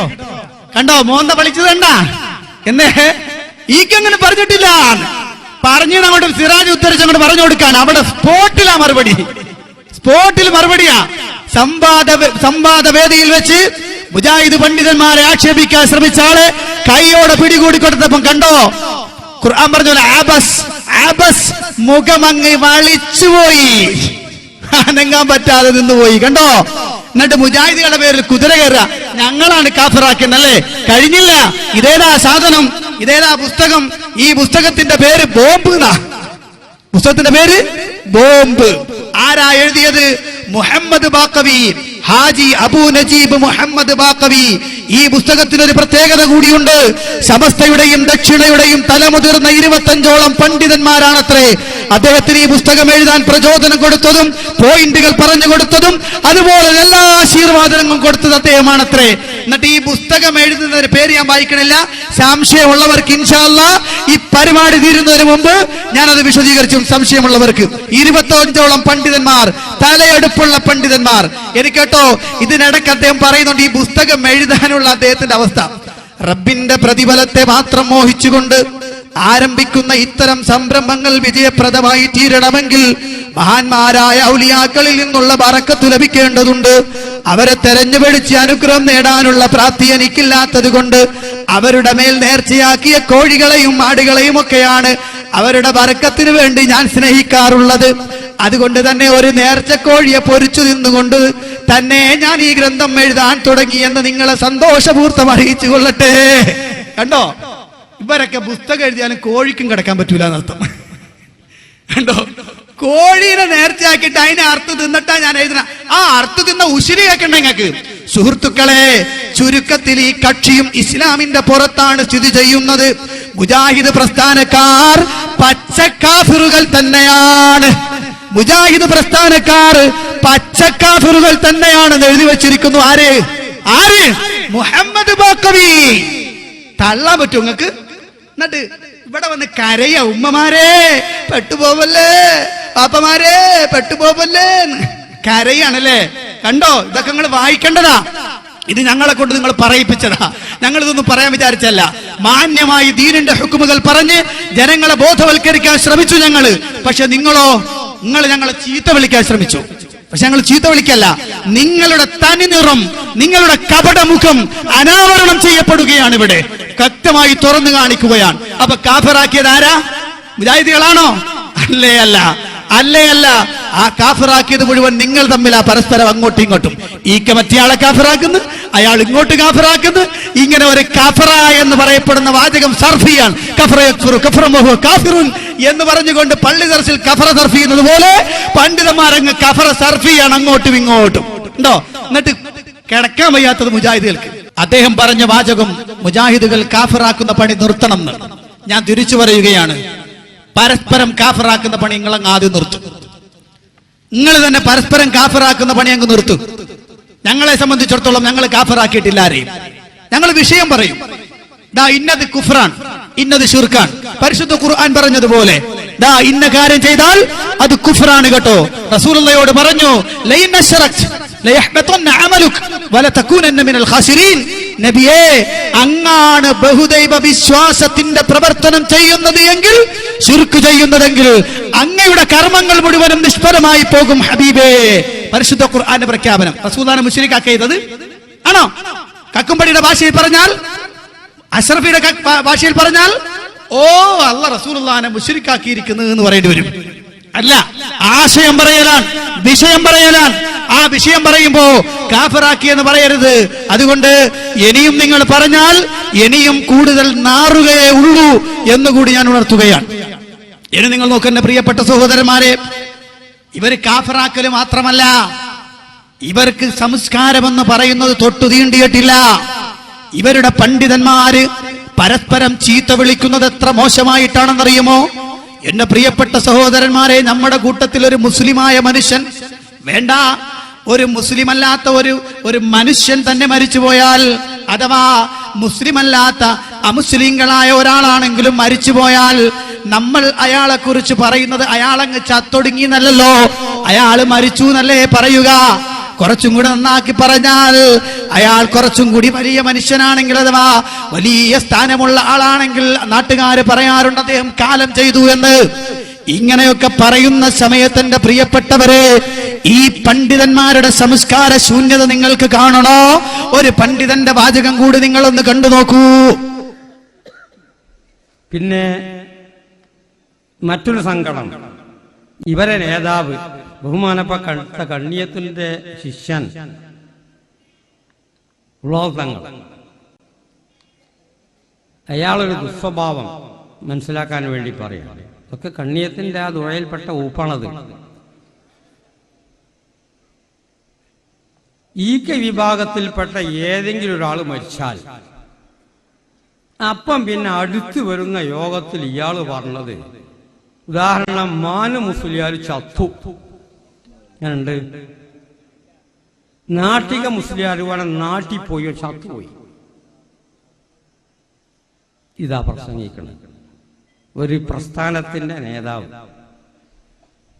ഒരു മരിച്ചുപോയ മനുഷ്യനെ പറ്റി നിങ്ങൾ ആരെങ്കിലും നാടന്മാരായ ആളുകൾ പറയത്, അവൻ മരിച്ചു പോവൻ്റെ ഹാലും മാലുമായിട്ട്, അവൻ പൊയിഞ്ഞ് അവൻ്റെ ഇതിലെ കൊണ്ടാന്നല്ലേ അല്പം തന്നെയുള്ള ആൾ വെക്കുള്ളൂ. ഇയാൾ പറയുന്നത് മാനു ചത്തു. മഹാനായ നബി കരീം സല്ലല്ലാഹു അലൈഹി വസല്ലം തങ്ങൾ പറഞ്ഞ ഹദീസും കൂടി അയാൾക്ക് ഓർമ്മ വന്നിട്ടില്ല എന്നാ തോന്നുന്നത്. ആരെ കുറിച്ചായി പറഞ്ഞത്? സമസ്തയുടെ തലമുതിർന്ന നേതാവ് മാനു മുസ്ലിയാരെ കുറിച്ച് ഇവർ പറയാറുണ്ട് ചത്തുപോയി എന്ന്. മാത്രല്ല നാട്ടിക മൂസ മുസ്ലിയാർ ആരാണ്? അദ്ദേഹം മുസ്ലിം ലീഗിന്റെ സമുന്നതനായ നേതാവ് കൂടിയായിരുന്നു. സമസ്തയുടെ പണ്ഡിതനുമാണ്, മുസ്ലിം ലീഗിന്റെ നേതാവുമായിരുന്നു. അദ്ദേഹത്തെ കുറിച്ച് പറയാണ് ചത്തുപോയി എന്ന്. കണ്ടോ സംസ്കാരം, കണ്ടോ വരുന്നത്? ഈ സംസ്കാരത്തിന്റെ ആളുകളാണ് പരസ്പരം അങ്ങോട്ടും ഇങ്ങോട്ടും ചത്തുപോയി, ഒടുങ്ങിപ്പോയി, തൊലഞ്ഞുപോയി എന്നൊക്കെ പരസ്പരം പറയുന്ന ആളുകളാണ് ഇവിടെ വന്നിട്ട് കണ്ണീരൊഴിക്കുന്നത്. മുജാഹിദുകൾ കണ്ടോ പണ്ഡിതന്മാരെ ബഹുമാനിക്കൂല, ഈ ഉസ്താദ് കാഫറാന്ന് പറഞ്ഞു, മുസ്ലിങ്ങളൊക്കെ കാഫറായി എന്ന് പറഞ്ഞു, മുസ്ലിങ്ങളെ ഉമ്മമാരെ പെട്ടുപോവല്ലേ, അടിക്കടി മൂപ്പര് പറഞ്ഞു ആദക പെട്ടുപോവല്ലേ പെട്ടുപോവല്ലേ. എന്താ പെട്ടുപോയാല്? ഏതായാലും നിങ്ങളെടുത്ത് നിൽക്കുന്നതിനേക്കാൾ ഖൈറാണ്, എന്തുകൊണ്ടും യോഗ്യതയാണ് മുജാഹിദ് പ്രസ്ഥാനത്തിലേക്ക് വരുന്നത് എന്ന് സാധാരണക്കാർ മനസ്സിലാക്കിയിട്ടുണ്ടെങ്കിൽ അവരെ കുറ്റം പറയാൻ പറ്റുകയില്ല. മനസ്സിലായോ? സ്വഭാവം ഇതല്ലേ? അതുകൊണ്ട് എന്റെ പ്രിയപ്പെട്ടവരെ, ഇനി ഇതിനേക്കാൾ വലുതാണ് നിങ്ങൾ കാണാൻ പോകുന്നത്. ഇൻഷാ അല്ലാഹ് സമയം കുറവാണ്. നമുക്ക് നമസ്കാരത്തിന് വേണ്ടിയിട്ട് ഇവിടെ പള്ളി തൊട്ടടുത്തുണ്ട്. ജമാഅത്തിന്റെ സമയം ഇവിടെ നിന്ന് ഒച്ചയുണ്ടാക്കുമ്പോൾ അതൊരു പ്രയാസമാകും എന്നതുകൊണ്ട് ഞാൻ നിർത്തുന്നു. അതിന്റെ കൂടെ ഒരു കാര്യം കൂടി ഞാൻ പറയാം. ഈ ഒരു സംസ്കാരം, എന്ത് ബാങ്ക് കേൾക്കുമ്പോൾ നിർത്തുക, നമസ്കാരത്തിന്റെ സമയമാകുമ്പോൾ നിർത്തുക എന്ന സംസ്കാരം പലപ്പോഴും എതിർ വിഭാഗം കാണിക്കാറില്ല. മുജാഹിദ് പള്ളികളുടെ അടുത്തുകൊണ്ട് പരിപാടി വെച്ചിട്ട് 5000 10,000 ഒക്കെ വാട്സ് വെച്ച് അടിച്ചു മിന്നിക്കുമ്പോ ആ പള്ളിയിൽ നിന്ന് ബാങ്ക് കൊടുക്കുമ്പോൾ നിർത്താറില്ല. നിസ്കാര സമയത്ത് പോലും കാതടപ്പിക്കുന്ന ശബ്ദം കേട്ടുകൊണ്ട് നിസ്കരിക്കേണ്ടി വന്നിട്ടുണ്ട്. അതുകൊണ്ട് എന്റെ പ്രിയപ്പെട്ടവരോട് പറയാ, സംസ്കാരം ഞങ്ങളൊന്ന് കണ്ടുപിടിച്ചോ. നമസ്കാരത്തിന് വേണ്ടിയിട്ട് ഇൻഷാ അല്ലാഹ് പിരിയുന്നു. ഇത് കഴിഞ്ഞ ശേഷം വിശാലമായി നമുക്ക് വീണ്ടും സംസാരിക്കാം. അപ്പോൾ മുജാഹിദുകൾ കാഫിറാക്കുന്നു എന്നാണ് അദ്ദേഹം പറഞ്ഞത്. അതിന്റെ വിശദീകരണം ഞാൻ അവരിൽ നിന്ന് തന്നെ ഉള്ള പരാമർശങ്ങൾ ഇട്ടുകൊണ്ട് നിങ്ങളെ വിശദീകരിക്കുകയും ചെയ്തു. ഇനി അദ്ദേഹത്തിന്റെ മറ്റൊരു ആരോപണം, മുജാഹിദുകൾ തങ്ങന്മാരെ ബഹുമാനിക്കുന്നില്ല. മാത്രമല്ല ശിഹാബ് തങ്ങളെ പ്രത്യേകം ചീത്ത വിളിക്കാറുണ്ട്. ഇതൊക്കെ എന്തിനാ ഇവിടെ പറഞ്ഞെന്ന് എല്ലാവർക്കും അറിയാലോ. ശിഹാബ് തങ്ങളെ കുറിച്ച് പറയുമ്പോൾ ആളുകൾക്ക് പെട്ടെന്ന് ഒരു പ്രത്യേക ബഹുമാനവും ആദരവും ശിഹാബ് തങ്ങളോട് കേരളത്തിലെ മുസ്ലിമീങ്ങൾക്കുണ്ട്. അതുകൊണ്ട് തന്നെ അദ്ദേഹത്തെ ചീത്ത വിളിക്കുന്നവരാണ് ഈ കക്ഷികളെന്നറിഞ്ഞാൽ ആളുകൾ ഇതിൽ പെടാതെ മുജാഹിദിലേക്ക് പോയ ആളുകൾ പോലും തിരിച്ചങ്ങ് പൊയ്ക്കോളുമെന്ന ഒരു മിഥ്യാധാരണയിൽ നിന്നുകൊണ്ടാണ് അദ്ദേഹം അത് പറഞ്ഞത്. യഥാർത്ഥത്തിൽ മുജാഹിദികളെ സംബന്ധിച്ചിടത്തോളം, ശിഹാബ് തങ്ങളെ സംബന്ധിച്ചിടത്തോളം നമ്മുടെ വിശ്വാസം അല്ലെങ്കിൽ നമ്മൾ ധരിക്കുന്നത് അദ്ദേഹം ഒരു പണ്ഡിതനാണ്, അദ്ദേഹം അഹ്ലു ബൈത്തിൽപ്പെട്ട ആളായിരിക്കാം. ആണെങ്കിൽ അത് നമ്മൾ അങ്ങനെ അംഗീകരിക്കുന്നു, ബഹുമാനിക്കുന്നു, ആദരിക്കുന്നു. പക്ഷേ അദ്ദേഹം വെച്ചു പുലർത്തുന്ന ആദർശത്തോട് നമുക്ക് എതിർപ്പുണ്ട്. അദ്ദേഹത്തിന്റെ ആദർശത്തോട് എതിർപ്പുള്ളപ്പോൾ തന്നെ അദ്ദേഹത്തെ ആദരിക്കുകയും ബഹുമാനിക്കുകയും ഒക്കെ ചെയ്യാറുണ്ട്. ഒരിക്കലും മുജാഹിദ് പ്രസ്ഥാനം അദ്ദേഹത്തെ ചീത്ത വിളിക്കുകയോ ആക്ഷേപിക്കുകയോ ചെയ്തിട്ടില്ല. അദ്ദേഹത്തോടൊപ്പം മുജാഹിദ് പണ്ഡിതന്മാർ സ്റ്റേജ് പങ്കിട്ടിട്ടുണ്ട്. അദ്ദേഹം നടത്തുന്ന പരിപാടിയിൽ പങ്കെടുത്തിട്ടുണ്ട്. മുജാഹിദുകൾ സംഘടിപ്പിക്കുന്ന പ്രത്യേകം ഇസ്ലാമികമായി മുസ്ലിമീങ്ങൾക്ക് പൊതുവായി വരുന്ന വിഷയങ്ങളുണ്ടെങ്കിൽ അതിൽ അദ്ദേഹം പങ്കെടുക്കാറുണ്ട്. അങ്ങനെയൊക്കെ മുജാഹിദ് പണ്ഡിതന്മാരുമായി ഒരു ബന്ധമുണ്ടായിരുന്ന ആളായിരുന്നു ശിഹാബ് തങ്ങൾ. ഞങ്ങൾ ഒരിക്കലും ചീത്ത വിളിച്ചിട്ടില്ല. പക്ഷേ ആരാ ശിഹാബ് തങ്ങളെ ചീത്ത വിളിച്ചത്?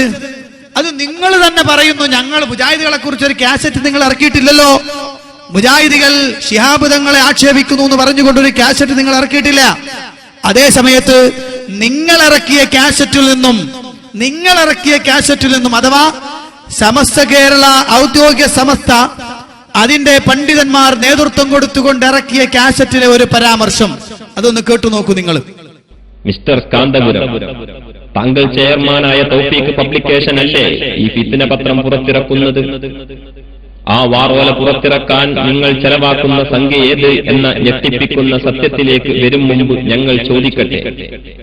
കേരള മുസ്ലിങ്ങൾ ആദരിക്കുന്ന, നെഞ്ചിലേറ്റുന്ന സയ്യിദ് മുഹമ്മദ് അലി ശിഹാബ് തങ്ങളെ കുറിച്ച് എഴുതിയ നിങ്ങളുടെ വാറോലയിലേക്ക് ഒന്ന് കണ്ണോടിക്കാം. ബഹുമാനപ്പെട്ട തങ്ങൾക്ക് അനുയായികളെക്കാൾ ദുഷ്കർമ്മങ്ങൾ ചെയ്യാനുള്ള തിടുക്കമുണ്ടെന്ന് നിങ്ങൾ എഴുതി. തങ്ങൾ ലീഗിന്റെ പ്രസിഡന്റായ ശേഷം കേരളത്തിൽ ദീനിന്റെ അധപതനത്തിന് തുടക്കമായെന്ന് നിങ്ങൾ അച്ചുനിരത്തി. കാരന്തൂരികളുടെ സുന്നി വോയിസ് എന്ന് വിളിക്കപ്പെടുന്ന ഫിത്ന വോയിസിലൂടെ നിങ്ങൾ എഴുതിയതിൽ നിസ്വാർത്ഥരും നിഷ്കളങ്കരുമായ സുന്നത്ത് ജമാഅത്തിന്റെ ആലിമീങ്ങളെ നിങ്ങൾ മൂരിയെന്നും അള്ളാഹുവിന്റെ ദീൻ പഠിപ്പിക്കുന്ന മദ്രസകളുടെ ആസ്ഥാനത്തെ ഭ്രാന്താലയമെന്നും വിശേഷിപ്പിച്ചപ്പോൾ നിങ്ങളൊന്നാലോചിച്ചോ നിങ്ങളുടെ അനുയായികളെ ഏത് സംസ്കാരത്തിലേക്കാണ് നയിക്കുന്നതെന്ന്? ഇല്ല, നിങ്ങൾക്കതിന് കഴിവില്ല. ഉണ്ടായിരുന്നെങ്കിൽ നിങ്ങളെ പണ്ഡിത മഹാസഭയായ സമസ്ത കേരള ജംഇയ്യത്തുൽ ഉലമ പുറത്താക്കുകയില്ലായിരുന്നു. പാണക്കാട് സാദാത്യങ്ങൾക്ക് ലഭിച്ച ബഹുമാനാദരവുകൾ മുമ്പും നിങ്ങളിൽ അസൂയയുടെ അഗ്നിയാളിച്ചിട്ടുണ്ട്. മറന്നുപോയോ? സയ്യിദ് മുഹമ്മദ് അലി ശിഹാബ് തങ്ങളുടെ ഫോട്ടോ നിങ്ങൾ തലകീഴായി പ്രസിദ്ധീകരിച്ചു. സയ്യിദ് ഉമർ അലി ശിഹാബ് തങ്ങളുടെ തലയെ നിങ്ങൾ പിളർത്തിയ രൂപത്തിൽ പ്രസിദ്ധപ്പെടുത്തി. നിങ്ങളുടെ ഉള്ളിലുള്ള അഗ്നിയെ ശമിപ്പിക്കാൻ, സ്വയം സമാധാനിക്കാൻ, അതെ, ശിഹാബ് തങ്ങളുടെ ഉയർച്ചയിലും വളർച്ചയിലും ദഹിക്കാത്ത ഇവർ തങ്ങളുടെ കാലിസ്ഥാനത്തെ അപമാനിച്ചു. ദീൻ പൊളിക്കാൻ തങ്ങൾ കൂട്ടുനിൽക്കുന്നുവെന്നും ആരോപിച്ചു. പാണക്കാട് കൊടപ്പനക്കൽ തറവാട്ടിൽ നടക്കുന്നത് ശരീരവിൽപ്പനയാണെന്ന്, പച്ചയായി പറഞ്ഞാൽ വ്യഭിചാരമാണെന്ന് എഴുതിയത് മുസ്ലിം കേരളം പൊറുക്കുമെന്ന് കരുതിയോ? ഇതാ നിങ്ങൾ പുറത്തിറക്കിയ സുന്നിവേലി. പാണക്കാട്ടേക്കൊരു ഇറച്ചിപ്പൊതി എന്ന പേരിൽ നിങ്ങൾ എഴുതിയ ലേഖനം ഞങ്ങൾ പൂർണ്ണമായി വായിക്കുന്നില്ല. കാരണം എഴുതാൻ നിങ്ങൾക്കില്ലാത്ത ലജ്ജ വായിക്കാൻ ഞങ്ങൾക്കുണ്ട് എന്നതുകൊണ്ട്. പ്രിയ ശ്രോതാക്കളെ, പാണക്കാട് തറവാടിനെ പറ്റി ഇത്രയും നീചമായി അന്യമതസ്ഥർ പോലും പറഞ്ഞിട്ടില്ല. ഇവരോ സുന്നികൾ. പാണക്കാട് ശിഹാബ് തങ്ങളെ സംബന്ധിച്ച്, മുഹമ്മദ് അലി ശിഹാബ് തങ്ങളെ സംബന്ധിച്ച് അന്യജാതിക്കാര് പോലും പറയാത്ത വിഷയങ്ങൾ അദ്ദേഹത്തെ കുറിച്ച് ആക്ഷേപിച്ചത് മുജാഹിദ് എന്നല്ലല്ലോ അവർ പറഞ്ഞത്. അതെ, മുഹമ്മദ് അഷ്റഫി എന്ന കക്കുംപടി സാഹിബ് ഇവിടെ പ്രസംഗിച്ചത് മുജാഹിദുകൾ ശിഹാബ് തങ്ങളെ ചീത്ത വിളിച്ചു എന്ന്. അത് അദ്ദേഹത്തിന്റെ സംഘടന പുറത്തിറക്കിയ CD പോലും അദ്ദേഹം കണ്ടിട്ടില്ല എന്നാണ് അതിന്റെ തെളിവ്. അദ്ദേഹം കിതാബ് ഓതാൻ സമയമില്ല, എന്നാൽ സ്വന്തം ഗ്രൂപ്പിൽ നിന്ന് പുറത്തിറങ്ങുന്ന CD എങ്കിലും ഒന്ന് കുത്തിയിരുന്ന് കാണണ്ടേ? മുജാഹിദുകളെ ചീത്ത വിളിക്കാൻ ഇറങ്ങുന്നതിന് മുമ്പ്, മുജാഹിദുകളെ കുറിച്ച് ആരോപണങ്ങൾ പറയുന്നതിന് മുമ്പ്, മുജാഹിദുകളെ സംബന്ധിച്ച് പൊതുജന മധ്യത്തിൽ തെറ്റിദ്ധരിപ്പിക്കുന്നതിന് മുമ്പ് നിങ്ങൾ ഇറക്കിയ CD എങ്കിലും നിങ്ങളൊന്ന് കണ്ടുകൂടായിരുന്നോ? ആളുകളുടെ തെറ്റിദ്ധരിപ്പിക്കുന്നതിന് മുമ്പ് എന്താ എഴുതിയത്? ഒരര വാചകം മുജാഹിദ് പണ്ഡിതന്മാർ ശിഹാബ് തങ്ങളെ ചീത്ത വിളിച്ചു എന്ന് എഴുതി വിട്ടിട്ടുണ്ടോ നിങ്ങൾ? അതിനുവേണ്ടി ഒരു CD നിങ്ങൾ ഇറക്കിയോ? ഇല്ല. ശിഹാബ് തങ്ങൾ വ്യഭിചാരിയാണെന്ന് നിങ്ങൾ പറഞ്ഞു. ശിഹാബ് തങ്ങൾ ദീന് പൊളിക്കുന്നവനാണെന്ന് നിങ്ങൾ പറഞ്ഞു. ശിഹാബ് തങ്ങളുടെ ഫോട്ടോ തലകീഴായി പ്രസിദ്ധീകരിച്ചു. ഹൈദർ അലി ശിഹാബ് തങ്ങളുടെ തല പൊട്ടിത്തെറിപ്പിച്ചു. ഇങ്ങനെ നൂറുകണക്കിന് ആരോപണങ്ങൾ. തങ്ങന്മാരെ ബഹുമാനിക്കുന്നു എന്ന് നിങ്ങൾ നാഴികക്ക് 40 വട്ടം പറയുന്ന സമസ്ത തറവാട്ടിൽ നിന്നാണ് ഇതൊക്കെ ഉണ്ടായത്, മുജാഹിദ് പണ്ഡിതന്മാരിൽ നിന്നല്ല. മനസ്സിലായോ? എന്നിട്ട് ഇവിടെ സാധാരണക്കാരെ പൊട്ടീസാക്കാൻ വേണ്ടി ഇവിടെ കുറച്ച് മുസ്ലിം ലീഗുകാരുണ്ടല്ലോ, അതുകൊണ്ട് അവരെങ്ങ് കയ്യിലെടുക്കാമെന്ന് കക്കുംപടി സാഹിബ് നിങ്ങൾ മനസ്സിലാക്കിയോ? സാധിക്കില്ല. നിങ്ങൾ പറയുന്ന ഓരോ കള്ളങ്ങളും അടുത്ത നിമിഷത്തിൽ പൊളിഞ്ഞു നാറും. അതേ, ഖുർആൻ പറഞ്ഞതുപോലെ ജാഅൽ ഹഖ് വസഹഖൽ ബാതിലു ഇന്നൽ ബാതില കാന സഹൂഖാ. സത്യം പുലർന്നു, അസത്യം തകർന്നു. അസത്യം തകരേണ്ടത് തന്നെയാണ്. പരിശുദ്ധ ഖുർആന്റെ പ്രഖ്യാപനമാണ്. അതിനായിസില്ല. മിഥ്യ പ്രചരിപ്പിച്ചുകൊണ്ട് ആരും മുന്നോട്ട് പോയാലും അതിന് നിലനിൽപ്പില്ല. തകർന്നടിയുക തന്നെ ചെയ്യും. ഇതാ കക്കുംപടി സാഹിബ് ഇവിടെ ഉയർത്തി വെച്ചിരുന്ന ചീട്ടുകൊട്ടാരം അതിതാ തകർന്നടിഞ്ഞിരിക്കുന്നു. ശിഹാബ് തങ്ങളെ കുറിച്ച് ഞങ്ങളല്ല, നിങ്ങളുടെ കൂടെയുള്ള ആളുകളാണ് ചീത്ത വിളിച്ചതെന്ന് നിങ്ങളുടെ CD-യിൽ തന്നെ ഇതാ പ്രസിദ്ധപ്പെടുത്തിയിരിക്കുന്നു. ഞാൻ വിശദീകരിക്കേണ്ടതില്ലല്ലോ. ഇനി മറ്റൊരു ആരോപണം. ഞാൻ എന്താ ഈ ആരോപണം എന്ന് പറയുന്നത്? ഇവിടെ പറഞ്ഞത് മുഴുവനും അതാ. ഒരെണ്ണം യാഥാർത്ഥ്യത്തിന് നിരക്കുന്നത് പറഞ്ഞിട്ടില്ല. മുഴുവൻ തെറ്റിദ്ധരിപ്പിക്കലുകൾ മാത്രം, ആരോപണങ്ങളും തെറ്റിദ്ധരിപ്പിക്കലും. ഇതല്ലാതെ വേറൊന്നും ഇവിടെ നടന്നിട്ടില്ല. അടുത്തത്, ഇവര് 98 വരെ പറഞ്ഞു സിഹിറില്ല, ഇപ്പൊ പറയുന്നു സിഹിറുണ്ട്. 98 വരെ പറഞ്ഞു സിഹിറില്ല, ഇപ്പൊ പറയുന്നു സിഹിറുണ്ട്. എന്നാലേ 960 ശേഷം കേരളക്കരയിൽ ഏറ്റവും പ്രസിദ്ധമായ ഒരു പരിഭാഷ ഇറങ്ങിയിട്ടുണ്ട്. ഏതാണ് ആ പരിഭാഷ എന്നറിയോ? സുന്നി പണ്ഡിതന്മാര് പോലും അസൂയയോടെ നോക്കിക്കണ്ടിരുന്ന ബഹുമാനപ്പെട്ട അമാനി മൗലവിയുടെ പരിശുദ്ധ ഖുർആൻ വിവരണം. അത് ഒരു 4 വാള്യമുണ്ട്. നിർബന്ധമായിട്ട് നിങ്ങളൊന്ന് വായിച്ചു നോക്കണം. നിർബന്ധമായിട്ടും വായിച്ചു നോക്കണം. ഇൻഷാ അല്ലാഹ് ഈ പള്ളിയുടെ കമ്മിറ്റിക്കാര് സമ്മതിക്കുമെങ്കിൽ ആ 4 വാള്യവും ഫ്രീ ആയിട്ട് ഇൻഷാ അല്ലാഹ് ഇവിടെ എത്തിച്ചേരാം. എന്തിനാണെന്നറിയോ? അതൊന്ന് വായിച്ചു നോക്കാൻ. എന്തിനാ വായിച്ചു നോക്കുന്നറിയോ? മുജാഹിദുകൾ സിഹിർ എതിർത്തിട്ടുണ്ട് എന്ന് പറഞ്ഞ കക്കുംപടി സാഹിബിന്റെ ആശയം തകർക്കാൻ അതിൽ 960 ശേഷം ഇറങ്ങിയത് ഇന്നല്ല 960 ശേഷം ഇറങ്ങിയ മുജാഹിദുകളുടെ പരിഭാഷയിൽ വളരെ വ്യക്തമായി അമാനി മൗലവി എഴുതിയിട്ടുണ്ട്. മാത്രല്ല ഏകദേശം അതിന്റെ തൊട്ടടുത്ത കാലത്തിറങ്ങിയ ഇസ്ലാമിക ജീവിതം എന്ന് പറഞ്ഞുകൊണ്ട് അമാനി മൗലവി പുറത്തിറക്കിയ മറ്റൊരു പുസ്തകമുണ്ട്. ആ പുസ്തകത്തിലും വ്യക്തമായി ഇത് വിശദീകരിച്ചിട്ടുണ്ട്. പിന്നെ ചില പണ്ഡിതന്മാർക്ക് മുജാഹിദുകൾ ചില പണ്ഡിതന്മാർക്ക് തെറ്റുപറ്റിയിട്ടുണ്ട്, ഇല്ല എന്ന് നമ്മൾ പറയുന്നില്ല. ഒരാൾക്ക് അദ്ദേഹത്തിന്റെ പ്രസംഗത്തിൽ തെറ്റുപറ്റിയാൽ, അദ്ദേഹത്തിന്റെ ആശയത്തിൽ തെറ്റുപറ്റിയാൽ എന്തു ചെയ്യണം? തെളിവ് കിട്ടിയാൽ തിരുത്തണം. തെളിവ് കിട്ടിയാൽ തിരുത്തണം. അത് ആണത്തമാ, അതാണ് ആർജവം, അതാണ് പാണ്ഡിത്യം, അതാണ് മുസ്ലിം സമുദായത്തിന്റെ ഐഡന്റിറ്റി, അല്ലേ? ഞാൻ നിങ്ങൾക്കൊന്ന് പരിചയപ്പെടുത്തി തരാം.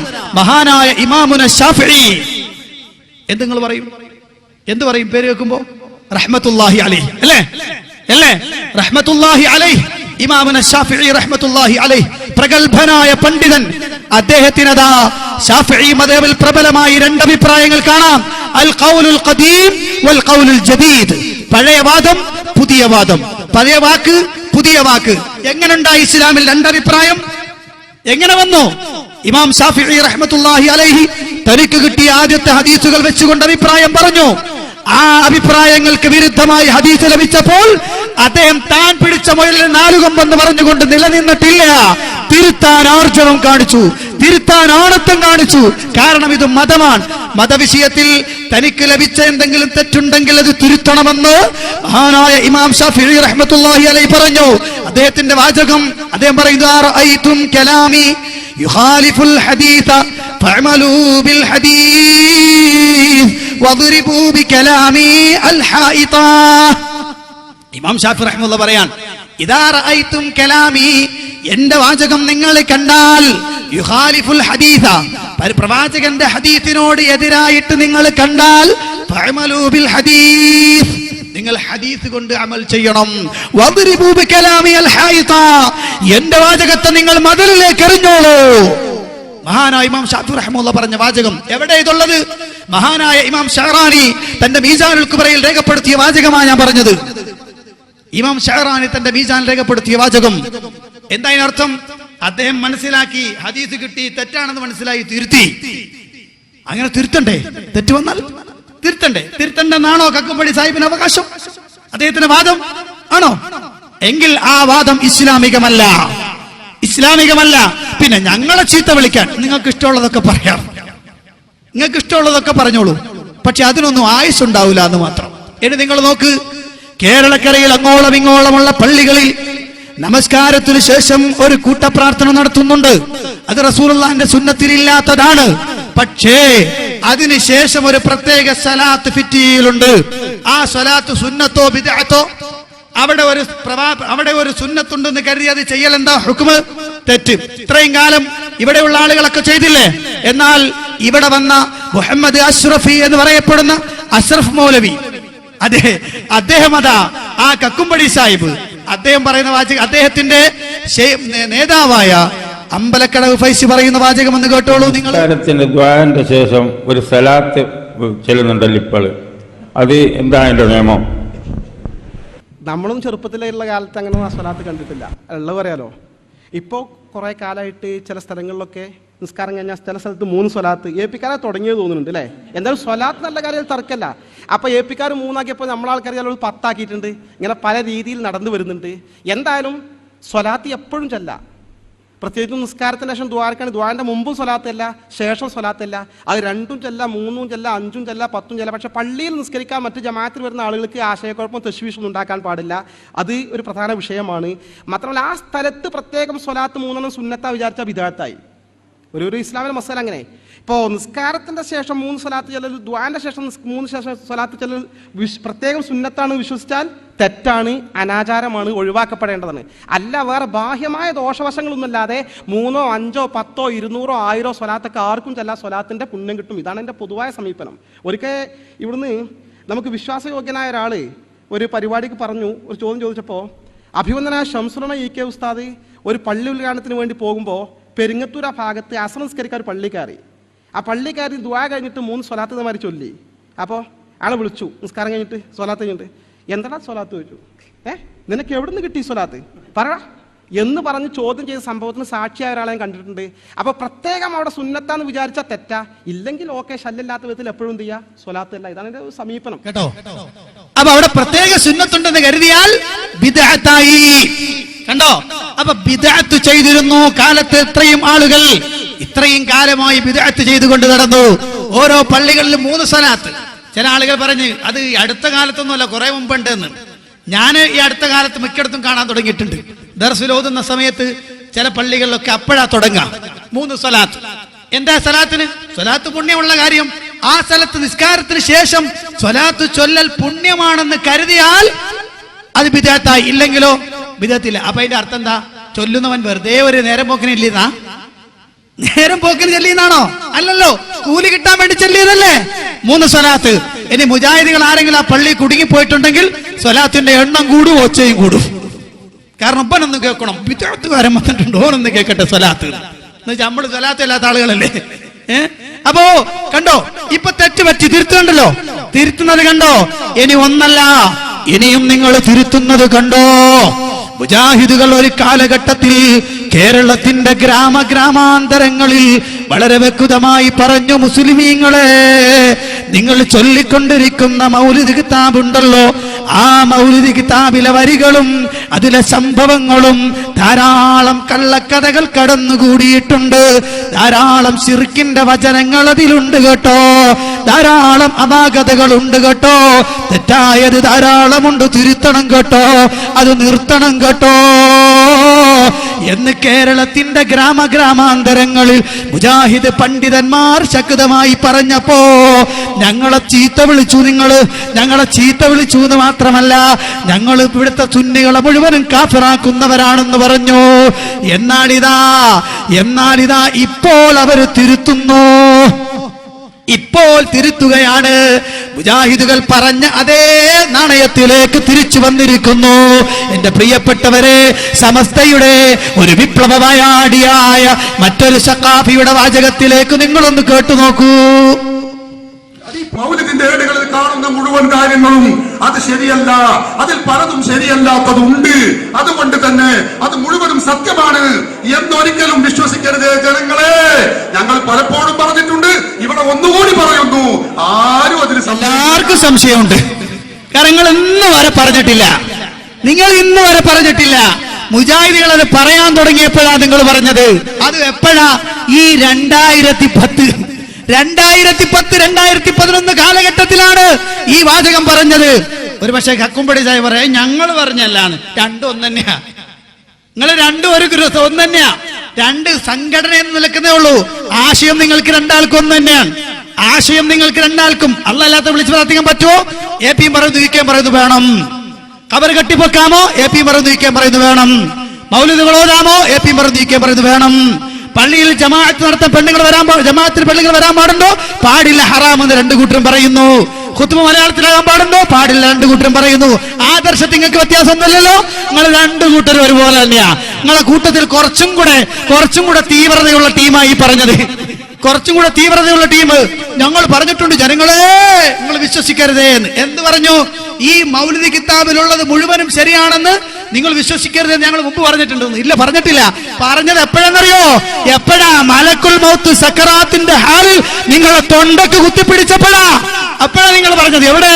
അങ്ങ് വല്ലപ്പുഴയിൽ വെച്ച് മുസ്ലിം ഐക്യവേദിയത ഒരു പരിപാടി സംഘടിപ്പിച്ചു. സുന്നികളും മുജാഹിദുകളും തർക്കമുണ്ട് ഈ വിഷയത്തിൽ, അതുകൊണ്ട് അതൊന്ന് തീർക്കണം.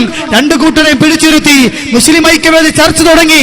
അവസാനം ചർച്ച വന്ന് അവസാനം മുസ്ലിം ഐക്യവേദി മൗലവിയുടെ കുട്ടികൾ സുന്നി മുസ്ലിയാക്കന്മാരോട് ചോദിക്കാൻ തുടങ്ങി, ഉസ്താദേ ഇനി ഞങ്ങൾ എന്ത് ചെയ്യണം, ഇനി ഞങ്ങൾ എന്ത് ചെയ്യണം?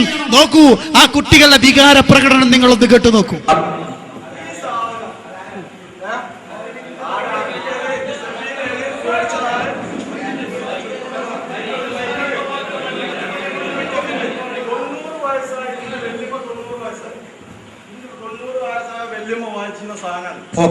ഇത് തെറ്റാണോ ശരിയാണോ? ഇത് കീറിക്കളയാൻ പാടില്ല, ഒരിക്കലും കീറിക്കളയാൻ പാടില്ല. കാരണം അതിൽ നമ്മൾ ഈ പറഞ്ഞ മൗലിദുകളുണ്ടല്ലോ, ഇത് എന്റെ വളരെ വ്യക്തിപരമായ കാര്യം. മുസ്ലിം ഐക്യവേദിയോടോ അല്ല, അതിന് പറഞ്ഞു രണ്ട് കൂട്ടർക്കുള്ള ഉത്തരം തന്നെ. ഞങ്ങൾ പറയുന്നു വല്യമ്മ വായിച്ച സാധനം അതെ തെറ്റാണോ ശരിയാണോ? ആ പറഞ്ഞ മൗലിദ് കീറിക്കളയാൻ പാടില്ല. മൗലിദുകൾ നമ്മൾ ഈ പറഞ്ഞിട്ടുള്ള ഉദ്ധരിച്ചിട്ടുള്ള മൗലിദുകൾ പൂർണ്ണമായും ശരിയാണ്. അല്ലാത്ത മൗലിദുകൾ നമ്മൾ സാധാരണ വീടുകളിൽ ഉപയോഗിക്കാറുള്ളതോ ഓതാറുള്ളതോ അല്ല. അത് പരിശോധിച്ചതിന് ശേഷമേ അതിൽ വല്ലതും കടത്തി കൂട്ടിയിട്ടുണ്ടോ എന്ന് ഉറപ്പുവരുത്താൻ പറ്റും. എപ്പോ പരിശോധിക്കണം? എപ്പോഴാ പരിശോധിക്കേണ്ടത്? നിങ്ങൾ ഉണ്ടാക്കിയപ്പോ പരിശോധിക്കണമായിരുന്നത്. മൗലിദ് ഉണ്ടാക്കില്ലേ, കുത്തിയിരുന്ന് എഴുതി ഉണ്ടാക്കിയില്ലേ, അപ്പൊ പരിശോധിക്കണം. പ്രൂഫ് റീഡിംഗ് നടത്തിയിട്ട് പുറത്തിറക്കാൻ പാടുള്ളായിരുന്നു. ഇത് നാട്ടിലുള്ള മുഴുവൻ ഉമ്മമാരും ഉപ്പമാരും ഒക്കെ ഓതി അവരിൽ പലരും മരിച്ചുപോയി. ഈ ശുദ്ധമായ കുഫറും ശുരുക്കും കള്ളക്കഥകളും ഒക്കെ വിശ്വസിച്ച് മരിച്ചുപോയി. ആരുത്തരവാദിത്വം പറയും അതിനെക്കുറിച്ച്? മുജാഹിദികളോട് ഇങ്ങോട്ട് ചോദിക്കലുണ്ട്, 98 വരെ നിങ്ങൾ തിരുത്തിയില്ലല്ലോ, എന്നിട്ട് ഇപ്പൊ തിരുത്തിയിട്ട് മുജാഹിദികളെ നിങ്ങളെ ഉപ്പമാരൊക്കെ മരിച്ചുപോയില്ലേ, അവരെ കുറിച്ച് നിങ്ങൾ അഭിപ്രായം എന്താ? നിങ്ങൾ പറയണം. ഉമ്മമാരെ പെട്ടുപോകരുതേ എന്നാ കേട്ടോ. അങ്ങനെ ഒരു വാദം മുജാഹിദ് പണ്ഡിതന്മാർക്ക് ഉണ്ടായിരുന്നില്ല. മുജാഹിദ് പണ്ഡിതന്മാർ വളരെ ശക്തമായ ആവശ്യം പറഞ്ഞിട്ടുമുണ്ട്. എന്നാൽ ഇതോ നാഴികയ്ക്ക് 40 വട്ടം ഖുർആൻ ഓതണോ, സബീന വായിക്കണോ, മൗലിദ് കിതാബ് ഓതണോ എന്ന് ചോദിച്ചാൽ തർക്കം വന്നാൽ ആളുകൾ പറയും നമുക്ക് മൗലിദ് ഓതാം, അല്ലേ? മൗലിദ് ഓതാം. ഖുർആൻ എവിടെ? ഖുർആൻ വീടിന്റെ അറ്റത്ത്. എവിടെ? ഖുർആൻ വീടിന്റെ മേളിൽ കെട്ടിപ്പൂട്ടി വെച്ചിരിക്കുക. തൊടാൻ പാടില്ല. എന്താ കാര്യം? ഒന്നുമില്ലാതെ തുടരുന്ന അതോട് തൊടാൻ പാടില്ല. റമളാൻ വരുമ്പോ മാത്രം കെട്ടഴിക്കും, കുറച്ചു നേരം ഓതും, പിന്നെയും കയറ്റി അറ്റത്ത്. അതേ സമയത്ത് മൗലിദ് കിതാബ് പ്രത്യേകമായി തലയിണ വിരിച്ച് ആ തലയിണ പുറത്ത് തുണിയിട്ട് അതിന്റെ പുറത്ത് ഭവ്യതയോടെ വെച്ച് തിരിയും കത്തിച്ച് ബഹുമാനിക്കുന്ന ഈ സാധനം ഉണ്ടല്ലോ, ആ സാധനത്തെ കുറിച്ചാ ചോദിച്ച ഉസ്താദേ, ഇത് കീറിക്കളയണോ കത്തിച്ച് കളയണോ? എന്താ പറഞ്ഞ? കീറിക്കളയണ്ട. പിന്നെ നമ്മൾ സാധാരണ ഞങ്ങൾ ഉണ്ടാക്കിയിട്ടുള്ള 5 എണ്ണം ഉണ്ട്, അത് മാത്രം നിങ്ങൾ ഇപ്പൊ നോക്കും, ബാക്കിയൊക്കെ ഞങ്ങൾ പരിശോധിക്കട്ടെ. നാണുണ്ടല്ലോ നിങ്ങൾക്ക് ഇത് പറയാൻ? നിങ്ങൾ നോക്ക്, നാണുണ്ടല്ലോ. ഇത് ഞങ്ങളാണോ പറഞ്ഞത്? മറ്റൊരു മൗലിദ് കിതാബ് തൽബീനുൽ ഫവായിദ് ഫീ തഹ്ഖീഖിൽ മവാലിദ് വൽ ഔറാദ് വൽ ഖസായിദ്, പുതിയ സാധന. ഇത് ആരാ എഴുതിയത്? അബ്ദുൽ ഗഫൂർ സഖാഫി കാവനൂർ. ഇതിന് സന്ദേശം എഴുതിയ ആളാരാ? വലിയ പണ്ഡിതനായ എൻ ബാബ മുസ്ലിയാർ വൈലത്തൂർ. അദ്ദേഹം പറയുന്ന വാചകം കേട്ടോളൂ. കഴിഞ്ഞുപോയ മൗലിദ് കിതാബിനെ കുറിച്ച് അദ്ദേഹം പറഞ്ഞിട്ട് പറയുന്നു, അവയിൽ പലതിലും ഗുരുതരമായതടക്കമുള്ള പല അച്ചടിപ്പിശകുകളും അപാകതകളും കടന്നുകൂടിയത് ശ്രദ്ധയിൽപ്പെട്ടത് കൊണ്ടാണ് യുവ പണ്ഡിതനായ കാവനൂർ അബ്ദുൽ ഗഫൂർ സഖാഫി ഇന്ന് നിലവിലുള്ള പ്രധാന മൗലിദുകൾ തെറ്റുതിരുത്തി നന്നാക്കി പിശക് വരാത്ത രൂപത്തിൽ പ്രസിദ്ധീകരിക്കുക എന്ന സംരംഭത്തിന് മുന്നിട്ടിറങ്ങിയത്. കണ്ടോ?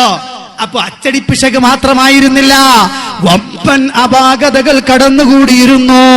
എന്നിട്ട് അത് തിരുത്തി ഇറക്കിയത്രേ ഈ സാധനം. എന്നാൽ ഇതിനകത്ത് തിരുത്തിയിട്ടില്ല. നേരത്തെ പറഞ്ഞ എല്ലാ വാദങ്ങളും ഇതിലും സ്ഥിരമാണ്. റസൂലുള്ളാഹിന്റെ പേരിലുള്ള കള്ളക്കഥ ഇതിലുണ്ട്, റസൂലുള്ളാഹിന്റെ പേരിലുള്ള കള്ളവാചകം ഇതിലുണ്ട്. ഇങ്ങനെ കള്ളങ്ങളും കെട്ടുകഥകളും ഇപ്പോഴും നിലനിൽക്കുന്നു. പക്ഷേ കുട്ടികൾ തൊണ്ടക്കുഴിയിൽ അങ്ങ് പിടിച്ചപ്പോ തിരുത്തിക്കോളാം മക്കളെ, പരിശോധിച്ചോളാം മക്കളെ എന്ന് പറയേണ്ടി വന്ന വാചകമാണ് നിങ്ങളിപ്പോ കേട്ടത്. കണ്ടോ? എന്നിട്ട് മുജാഹിദികളോട് പറയാ, ഇവര് തിരുത്തി, ഇവരുടെ കൂട്ടത്തിൽപ്പെട്ട മരിച്ചുപോയ ആളുകളുടെ സ്ഥിതി എന്താ? അമ്മമാരെ നിങ്ങൾ പെട്ടുപോവല്ലേ, ഇവർ ഇന്ന് പറയണം നാളെ പറയൂല എന്ന്. കണ്ടോ? നിങ്ങളിപ്പോ എന്താ കാട്ടിയിരിക്കുന്നത്? നിങ്ങൾ എന്താ ഇപ്പൊ കാട്ടിയിരിക്കുന്നത്? മാത്രല്ല ഇനിയും 100 കണക്കിന് കാര്യങ്ങൾ ഈ വിഷയ സംബന്ധിയായി തിരുത്തിയത് 100 കണക്കിന് പറയാനുണ്ട്. വിഷയം ദീർഘിച്ചു പോകും എന്നതുകൊണ്ട് ഞാൻ ചുരുക്കുകയാണ്.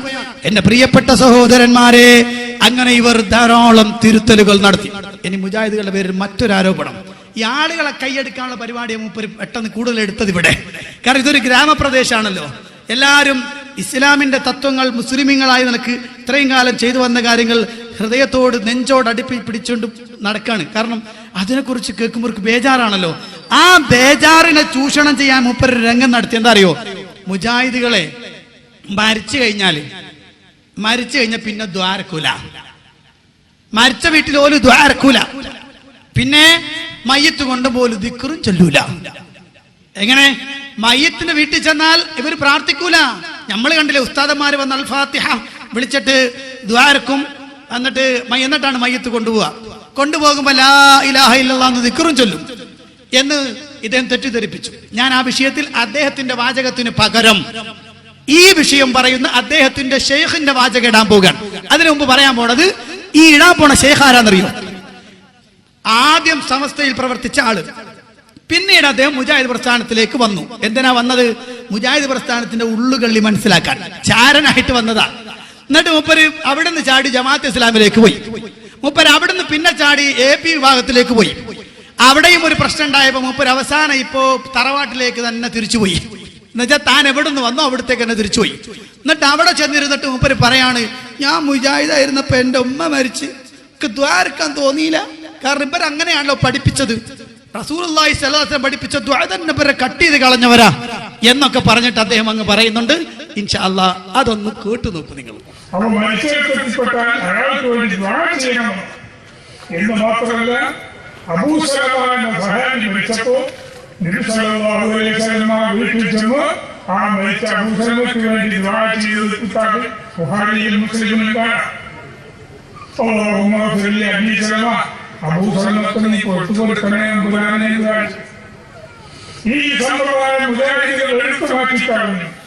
റസൂലുള്ളാഹി സ്വല്ലല്ലാഹു അലൈഹി വസല്ലം അബൂ സലമ റളിയല്ലാഹു അൻഹു മരിച്ചപ്പോൾ വീട്ടിൽ ചെന്നിട്ട് റസൂലുള്ളാഹി അബൂ സലമക്ക് വേണ്ടി പ്രാർത്ഥിച്ചു, അല്ലാഹുമ്മ ഗ്ഫിർ ലി അബീ സലമ, പടച്ചവനെ അബൂ സലമക്ക് നീ പുറത്തു കൊടുക്കണേ. ആ പ്രാർത്ഥന റസൂലുള്ളാഹി ചൊല്ലിയത് മുജാഹിദുകൾ അങ്ങ് കട്ട് ചെയ്തു കളഞ്ഞു എന്നാ പറഞ്ഞത്. വലിയ ഒരു അപരാധമാണ്, ആരോപണമാണ്. മുജാഹിദുകളുടെ മദർസ പാഠപുസ്തകം നിങ്ങൾ നോക്ക്, ചെറിയ കുട്ടികളെ പോലും ആ പ്രാർത്ഥന പഠിപ്പിക്കുകയാണ്. മക്കളെ, റസൂലുള്ളാഹി പ്രാർത്ഥിച്ച പ്രാർത്ഥനയാണ്. ആ പ്രാർത്ഥന നിങ്ങൾ കാണാതെ പഠിക്കണമെന്ന് പറഞ്ഞ് മുജാഹിദ് പണ്ഡിതന്മാർ, മുജാഹിദ് മദ്രസയിലെ അധ്യാപകന്മാർ ചെറിയ കുട്ടികൾക്ക് 4ാം ക്ലാസ്സിലെയും 3ാം ക്ലാസ്സിലെയും ഒക്കെ ചെറിയ കുട്ടികൾക്ക് തന്നെ അതങ്ങ് പഠിപ്പിച്ചു കൊടുക്കാറുണ്ട്. പക്ഷേ കട്ട് ചെയ്തെന്നങ്ങ് പറഞ്ഞിട്ട് സാധാരണക്കാരെ തെറ്റിദ്ധരിപ്പിക്കാമെന്ന് നിങ്ങൾ വിചാരിച്ചെങ്കിൽ നടക്കുകയില്ല.